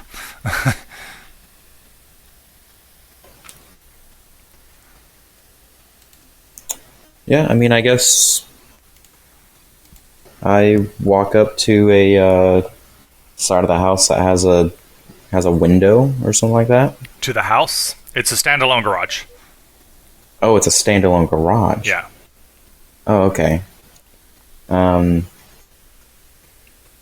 There's there's obviously a separate door, right? Yeah, there's a regular door leading in, and then of course the car door. I would say it's probably large enough to fit 2 vehicles. Based on the pictures that you've seen, though, the it's a pretty sparse garage. There was no car in it when the pictures were taken. There's like a a workbench, concrete floor. The meat grinder is off in the corner. There's your basic tools like hammers, saws, maybe some power tools, things like that as well. Not there. There was some photos of like a pretty good knife collection hidden in one of the drawers. I mean, not hidden, but just tucked away in one of the drawers. Yeah, and I guess I say to my sire or my grandsire, I say, I guess unfortunately to be 100% sure, we have to make sure the thing actually happens. He does not respond. In fact, you don't know where he is. You can't see him. Or hear him, so... Yeah.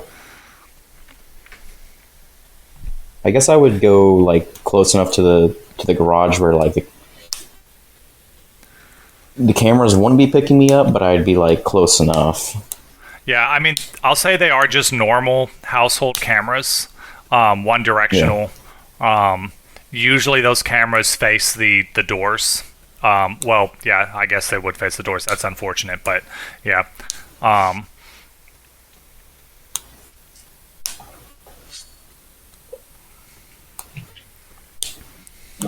Can I like hear anything going on inside? Frank, what is the serial killer doing inside? So if you look in the window, are you looking in the window or are you trying to listen? I'm just standing very quietly. You can describe what you're actually doing. Because I do need to know. Here. You would hear the garage door, the door open and then close on the car, and then another door open and close on the car. The sound of another door opening and closing. I'm guessing it's a single car garage or two car garage? It's a two-car garage, but there's only one car in there. Well, your car, right. So you hear the sound of another door opening and closing, but it's not the door out of the house or out of the garage. And then probably what sounds like plastic sheeting moving. Mm-hmm. And then just some fiddling with stuff. A light turns on in the main house. Max, you see this. And a woman steps out the front door. She's kind of wearing like just her nightgown and shouts out, "Hon, is that you? You home?" And this yes, darling. I just got back. Okay, just so you know, dinner's in the microwave for you. I'm gonna go take a bath. Okay, I'll be in a minute. And she closes the door. Yeah, she never bothers you in the garage. She knows that's your man cave. And you go back to your business. So more plastic sheets crinkling. Then you hear the sound of duct tape. Yeah, so Max, you're hearing all of this. Some duct tape like being pulled off of the strip, off the roll, and then ripping. Then you hear what sounds like a knife being sharpened. And then you'd hear me like take an inhale, like I possibly just cut myself on accident, and then a slight giggle. I'm going to have fun tonight. But first, pizza rolls. So, I exit and I go up to the house. Okay, so that happens.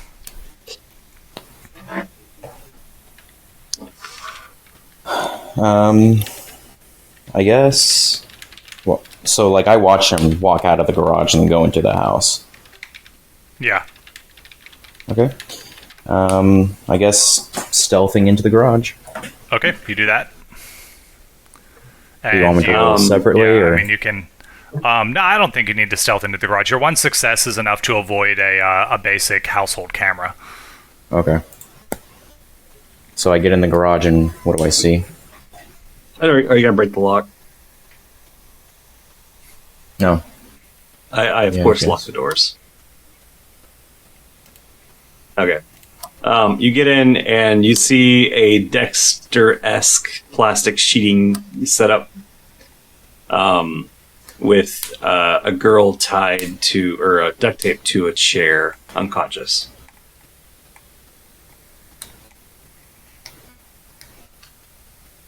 Your sire is nowhere to be found. Is there anything in the car? Like, how big of a car is this? Like a normal, It's coupe or like a... It's a four-door? four-door sedan. I'm very good looking. I'm guessing I've got a relatively decent job. So let's go with a Charger. That's a four-door, right? Depends. They have a think four. so, I yeah. think they have a four-door option. Yeah, so it's a Charger. There's probably like some unmentionables in the car and some clothes. And the girl in the chair is naked. So the way that you would walk into the garage, how's the car faced to you? So entering from the side door, the car would probably be right next to the side door. You'd be approaching the driver's side. So, like, you park extremely close to the door, so you... It's So a two-car garage, so like Yeah. there's probably maybe 3 feet of space between the wall and the car. Okay. And so everything They- else, the murder scene is on the opposite side. Other side, yeah. Okay. You do see a fridge. I'm pretty sure you saw a fridge over there. I opened the fridge. There's like some beer. If you open the freezer, there seems to be an absorbent amount of meat, Oh, God. processed meat. Yeah. Processed meat? Yeah, like hot dog or sausages, and like it's like individually wrapped, like saran wrap, like things. How big is this freezer? Is it fully stocked? I'm thinking it's going to be like a freezer over fridge type double door. Oh, I was thinking of single- like a deep freeze. Yeah, I was No, kind of not a deep picturing one freeze. of those like standalone deep freezes. But if that's what you want, it's cool either way.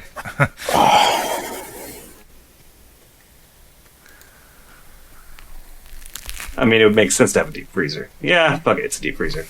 Just stocked. Can I fit in the deep freezer? There might be enough space in there for you. Ron? I don't see why not. And it's not a deep freezer that will lock me in?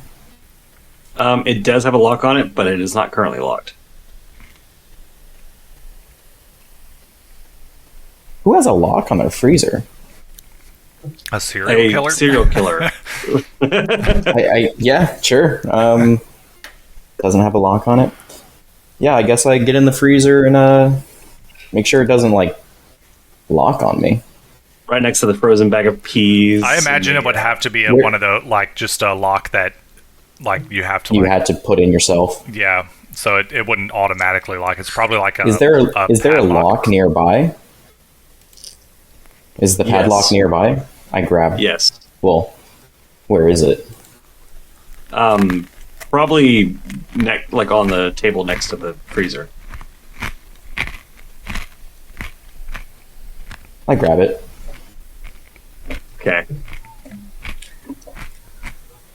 And I get in the freezer. I come back out of the house and go back down. I'm carrying a half full bag of frozen pizza rolls and my plate of food. Okay. and I plop the plate of food down on top of the freezer, and I kind of just hop on it and start munching on my pizza rolls. I chill. Okay. Literally. And then, unless Max does something while you eat, you finish eating. Fast forward. Okay. I'm like, that was good. I kind of like hop off, put my plate off to the side.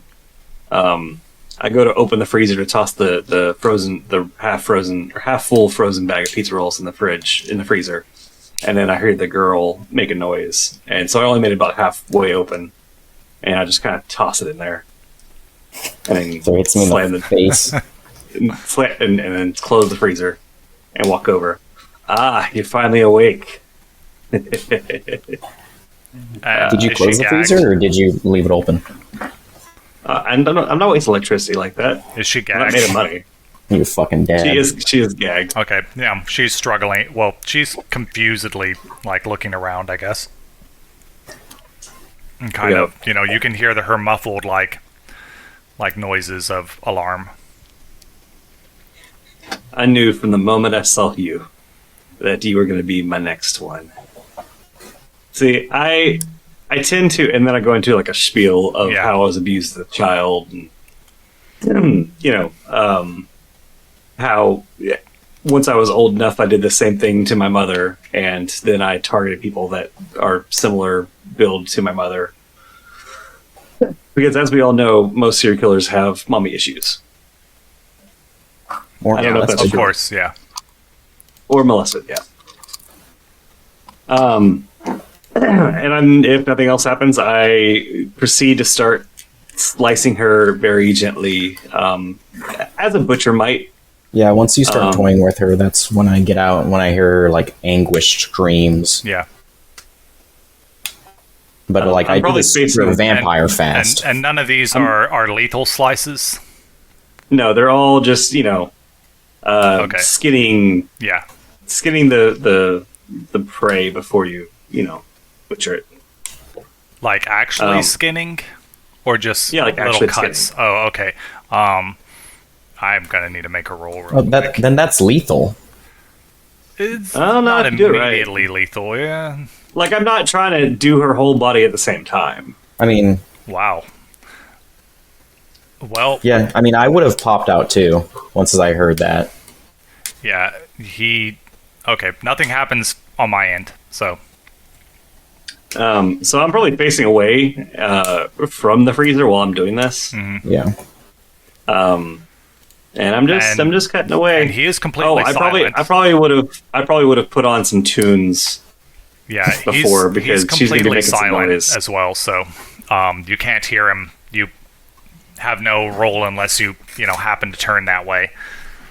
Yeah. And my action, since I wouldn't have known what he was doing, is when I heard that, I would have opened up the freezer, used my super speed, and had the lock in my fist, and I would have clocked you so hard in the head. All right. The song on the plane is Brandenburg Concerto, number 5. So give me a brawl plus strength, which you're not amazing at. Nope. Or And you can do I always give my own little speech? you can always rouse. Yeah, you could give your own speech if you want. What is your protein? Oh, Eyes of the Beast. Okay, you can see in the dark. Wait, so you gave a speech on how you're abused as a kid, and that's why you hunt Yes. people that look like your mom? Yes, like my mother, would torture me and pour me out to old ladies and put cigarettes out on me and things of that nature. I guess that's when I pop out and I say, it's kind of weird that you go after hot women that look like your mom. You liked your mom? Are you yelling this? Because it's pretty freaking loud. The What do you mean? Bucks Concerto. I'm sorry, Brandenburg Concerto number 5. It's like blasting. Isn't it like 2 a.m. once you get like Dramatically, calls? when Max I have the garage door soundproof. dramatically Or the garage when soundproof. Max I guess opens you his would. mouth I to planned this shit out. Like, I've been doing this well for a then, while. I guess if it's that loud, I'm not going to ruin the vibe. dramatically, when Max opens his It's in mouth to that speak. It's in that part of where it's dying down. Well, no, the radio. Is this a digital thing or is this a record? This is a record. Oh yeah, you hear the scratch of the record being turned off right when Max starts to speak. And I say, you just hear. Jerk and turn around. Were you attracted to your mom because she's kind of hot? I just kind of look at him flabbergasted. Be like, who the hell are you? What are you doing here? And I say, I know what you are. You're a monster. We're all monsters, my friend. I'm just making. Oh. What? Nothing. I'm sending him whispers.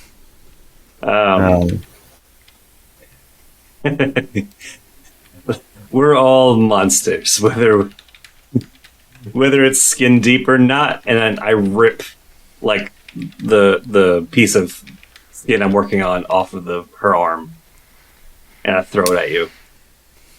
And then I want to like coup de grace this girl. What do you mean? Okay. So you're killing her? Yeah. Okay, well, before you can do that, I use my super speed. Well, you don't actually have super speed. You've got rapid reflexes, so you can react to this and you can roll. Yeah, I'll do that. Yeah, you can basically roll. You can perceive things with superhuman speed. But and I guess I'll. So what is my reaction? What would my reaction be then? That's up to you. You can tackle him. You could shoot him. You could whatever you want to do. I mean, if he has it soundproofed, and well, no, he gags his victims. To be fair, it couldn't have been soundproof because you heard noises from outside, like the plastic. I assume that was like vampire hearing. Is why I assumed you heard that. We can go with that. Right. Technicality, yeah.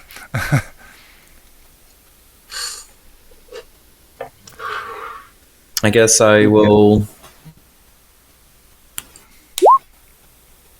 I guess I'll 17 hit the girl. Well, that's not how we do attack rolls in this. But first we have to see Hayden's attack, or whatever he does. I'll shoot. Okay, so firearms plus... I recently looked it up. It's actually firearms plus composure, which is actually better for you. Any modifiers? No. Okay, that's... You, with superhuman speed, do this because it's a messy critical. And with, being that it's a messy critical, I think you... Can I have a silencer in my pistol? Is that a thing? You wouldn't randomly have a silencer, no. Yeah, that's true. Silencers are a thing and can be purchased, but they do not work like most TV shows, movies, and things like that portrayed in the movie. Considering it's a messy critical, I'm going to say that you both, using your nice rapid reflexes and messy critical vampirism, you both shoot the knife out of his hand, and in the time it takes to fire one bullet, you fire two. You shoot the knife out of his hand and shoot him square in the forehead. Oh, okay. And that's when you also notice your sire stops mid-swing because he was about to cut the man in half because he thought you were going to be too slow. And I guess while he's doing that, I run over to the girl and see and look at her and trying to calm her down because that just happened. Yeah, she's kind of course freaking out. A good chunk of her face skin is just gone. Yeah. Your sire starts to, kind of put away. He puts away his sword, straightens back up, looks at the man on the ground. Unfortunately, this man is dead. You could possibly harvest some of his blood, like, right now, and it'd still be good for you, but it won't be good for long. Yeah. I guess I asked my sire, can you take this girl to safety? He says, he nods and says, meet me back at your place.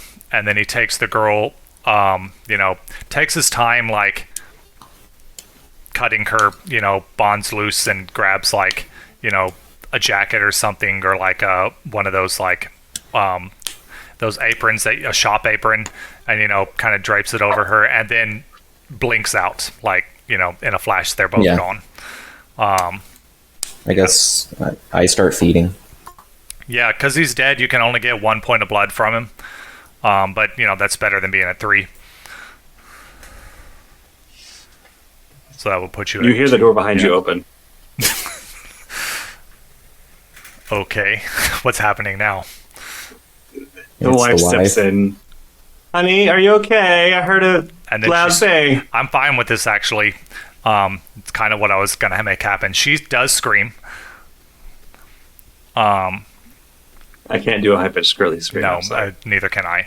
She lets out a scream and turns to start to run. God damn it, I don't have any forget-me powers. Nope. Should totally invite me on this trip. No, I don't have one either. Do you? I think Bill has it. Bill definitely has it. And I think Jaden also took that power. I do have the compel. You've got compel, and you might have enough experience points to buy that power, if that's a power you want to buy. Yeah, I don't know how to buy point or like buy anything or whatnot. We can talk about that in a minute, because I figure we'll wrap it up here in a minute. Yeah, you've just got compel, Frank. I'm going to move your sheet for a second to your XP. You probably have enough experience. You've got 17 points. It's a clan discipline. You would need 10 points to get the second level power if you wanted. So yeah, if you wanted to buy that, you could, but you could also spend it on other things. Obviously, you don't know that he is in need of such a thing right now. Right. I'm just saying he should have invited me. Yeah. Or somebody. I did. My sire. That's true. Yeah, and you sent him away. So she was using her phone as a flashlight to get down to the garage. She has her phone out. She's running away. She's trying to call 911. Did she get a good look at me? Probably not. Probably not? No. I licked the wound and I'm running. Okay. Yeah, that's fine. And we'll leave that to be resolved by the police. You run off. Do you like exit through the garage door again? It would catch the backside of his head if you're talking cameras. Well, no, I'm saying, does he leave through like the side door or the door she left through, or side door? The door she left through. Are there two doors? Going after her? Yeah. You said I thought there was one door. I'm imagining 2 doors. There's the main garage door, and then there's a regular door. Yeah, 2 doors. Yeah. She would have come in the regular door, yeah. I'm saying, was there a camera pointing over the cameras are not the bay pointing door? like at the door itself. They would be pointing like, outwards to see people walking up. Yeah. Would the bay door have a camera over it? Did I see that? It's probably got like 2 cameras on the corners, kind of pointing towards the driveway type of deal. So either way, I'm boofed. Again, like I said, it would catch the back of your head. Actually, before that, I just Wait, do I have super strength or no? Is that ability I have to buy? You don't have super strength, no. Damn it. Were these like... give me a awareness plus wits. Yeah, awareness plus wits.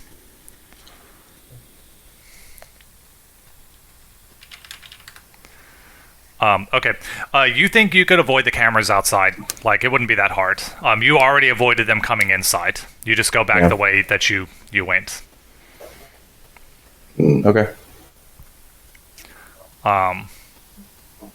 But since cameras are on your mind, I will say that you do know Cole, and you do remember the incidents with cameras in the past.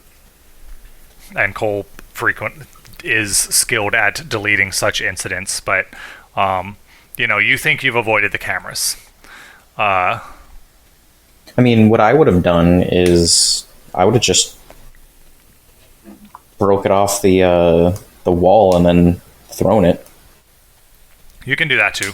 Yeah, I mean that wouldn't require super strength to do. Have you ever tapped one of those cameras with your broom? All the time. Yeah, they're not very strong. Yeah, so I would have grabbed it off the wall and have thrown it and then ran. Yeah. Okay. What's the weird white colored one that like is held on by a magnet? Is that Nest? I'm not sure. I can't remember what brand name that is, but I was sleeping on Eve one time, and I wasn't even close to it, but I was like bumping the Eve trying to get a dirt dauber off, and it fell off the wall. I spent like probably 15 minutes trying to get back up there just by putting it on the end of my broom and just like getting it near the magnet. It was upside down, but it was back up there. Yeah, I've definitely done stuff like that.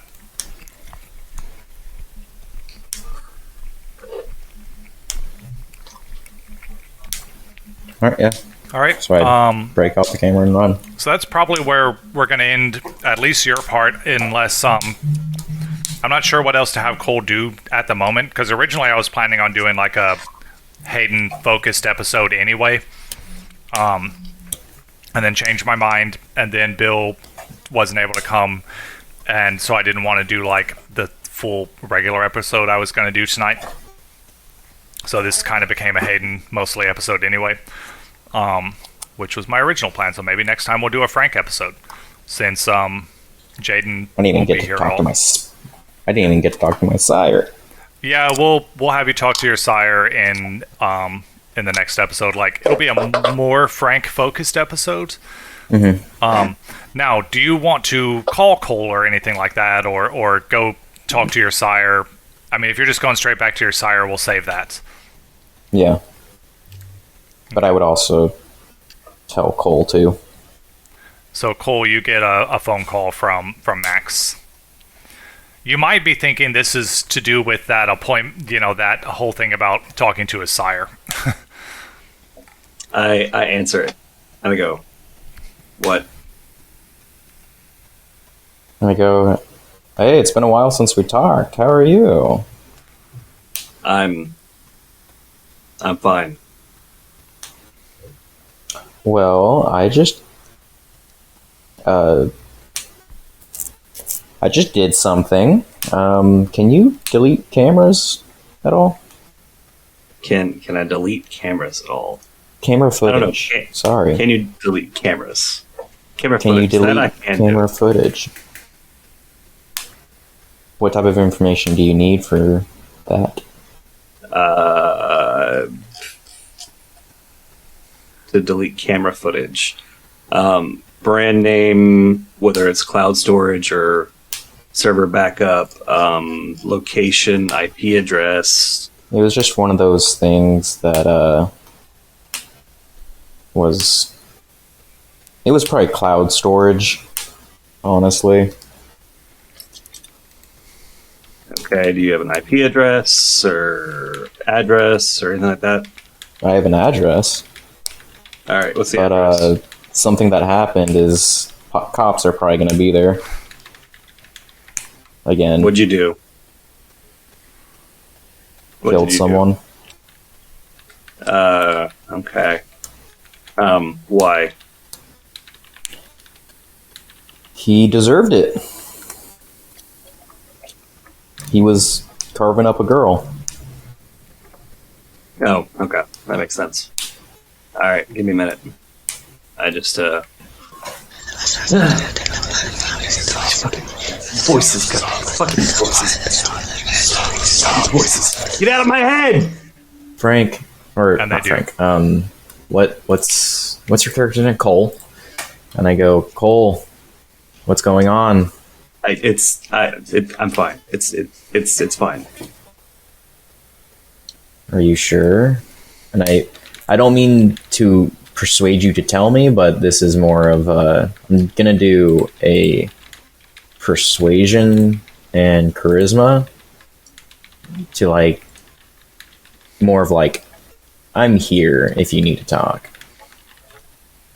because you sounded super freaked out. It's nothing. That just means how sincere I was, I guess.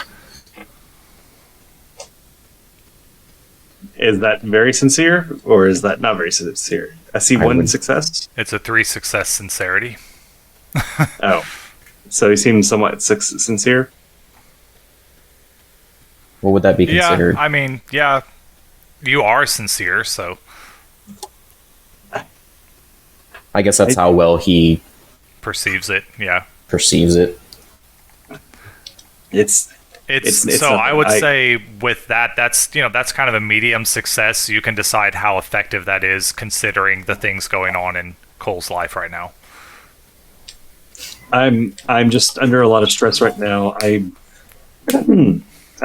just it's nothing. Yeah, I'm working on it. All right.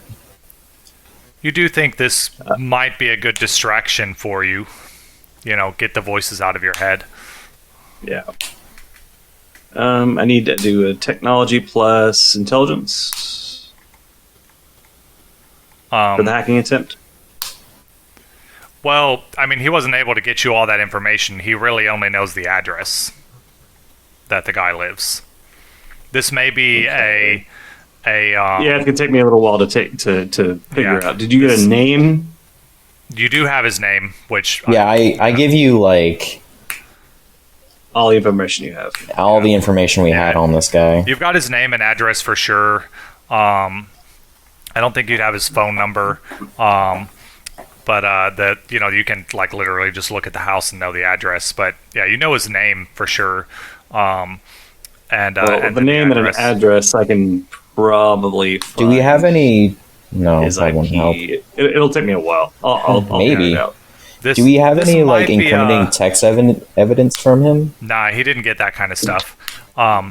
This might be this is for Cole. This might be one of those things where you might have to go and tamper with the camera itself. Yeah. Well, I mean, if I can get his name and his address, I can probably spoof his home server if I can get into the The fiber or like internet. well, no, if I can like And Max, Like, you're trick noticing like kids. as he's like talking to himself about this, he's starting to sound like the old Cole. Now that he's got a project on his mind. maybe I can And I go say in- this because you're legitimately starting to sound like the old Cole. So Yeah. Okay, I can probably find. No, that's not gonna work. Okay, what about? Yeah, okay. I just like stay on the phone. I have just forgotten you, and I'm just talking aloud while I'm attempting this. oh, that was a technology roll. 3 successes. I think you're able to. I'm gonna say so with 3 successes. You're able to figure out that this guy's security on his firewall and stuff is more than the average person. Okay. Well, either I need to take a while trying to hack into his firewall, which is absorbently more difficult than it should be, or I need to be physically there to have access. I'll head that way right now. Be careful, man. There's a girl screaming because her husband just got shot in the head. Are you fucking kidding me? I have a buddy that might work at the maybe I can get with.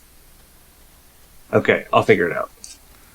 And I think that's where we're going to end the episode for tonight, because I've got ideas for this, but I need time to come up with them. And that seems like a nice, good cliffhanger to end on. That was tonight's session. I was your storyteller, Ron Bjork. We had with me playing Cole. Jaden. Yeah, Jaden was here. You can find him on a cruise ship in the ocean. Somewhere in the South Pacific. Is that where his cruise is? I don't know. I have no fucking clue. In some body of water on a cruise ship somewhere. By the time you're listening to this, long in the past, probably, unless he's still there. Hope that would be weird, but stranger things have happened with cruise ships. You get lost at sea, or it breaks down. Bill, you can find him in a strange, frightening house, seemingly in the wilderness, but is actually not that far from civilization.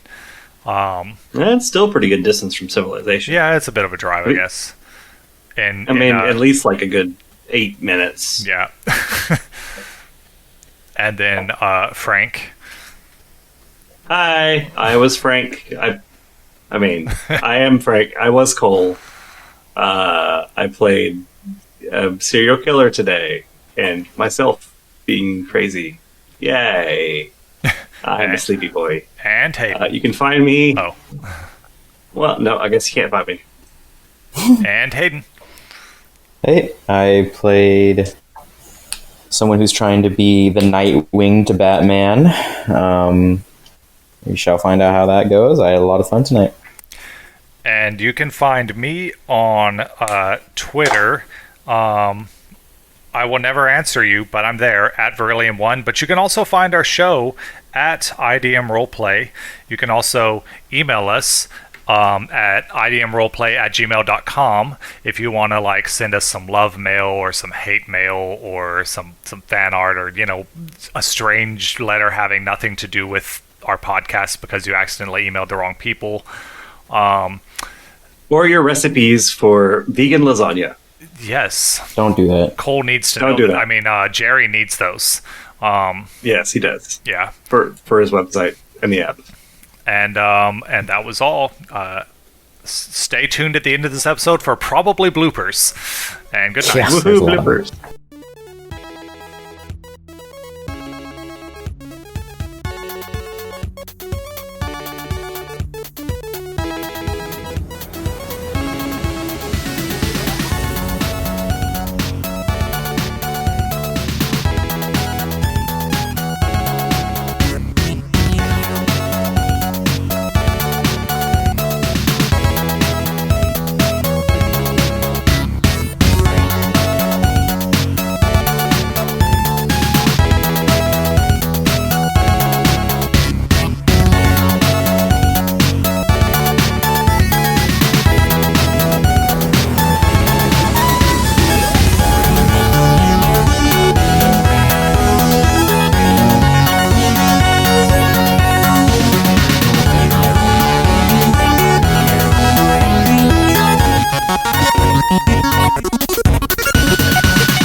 Thanks everyone for listening. The intro and outro songs you heard today was Foxhole Revolution, created by Kevin MacLeod at Incompetech.com, licensed under Creative Commons by Attribution 4.0 license, creativecommons.com, licenses by 4.0.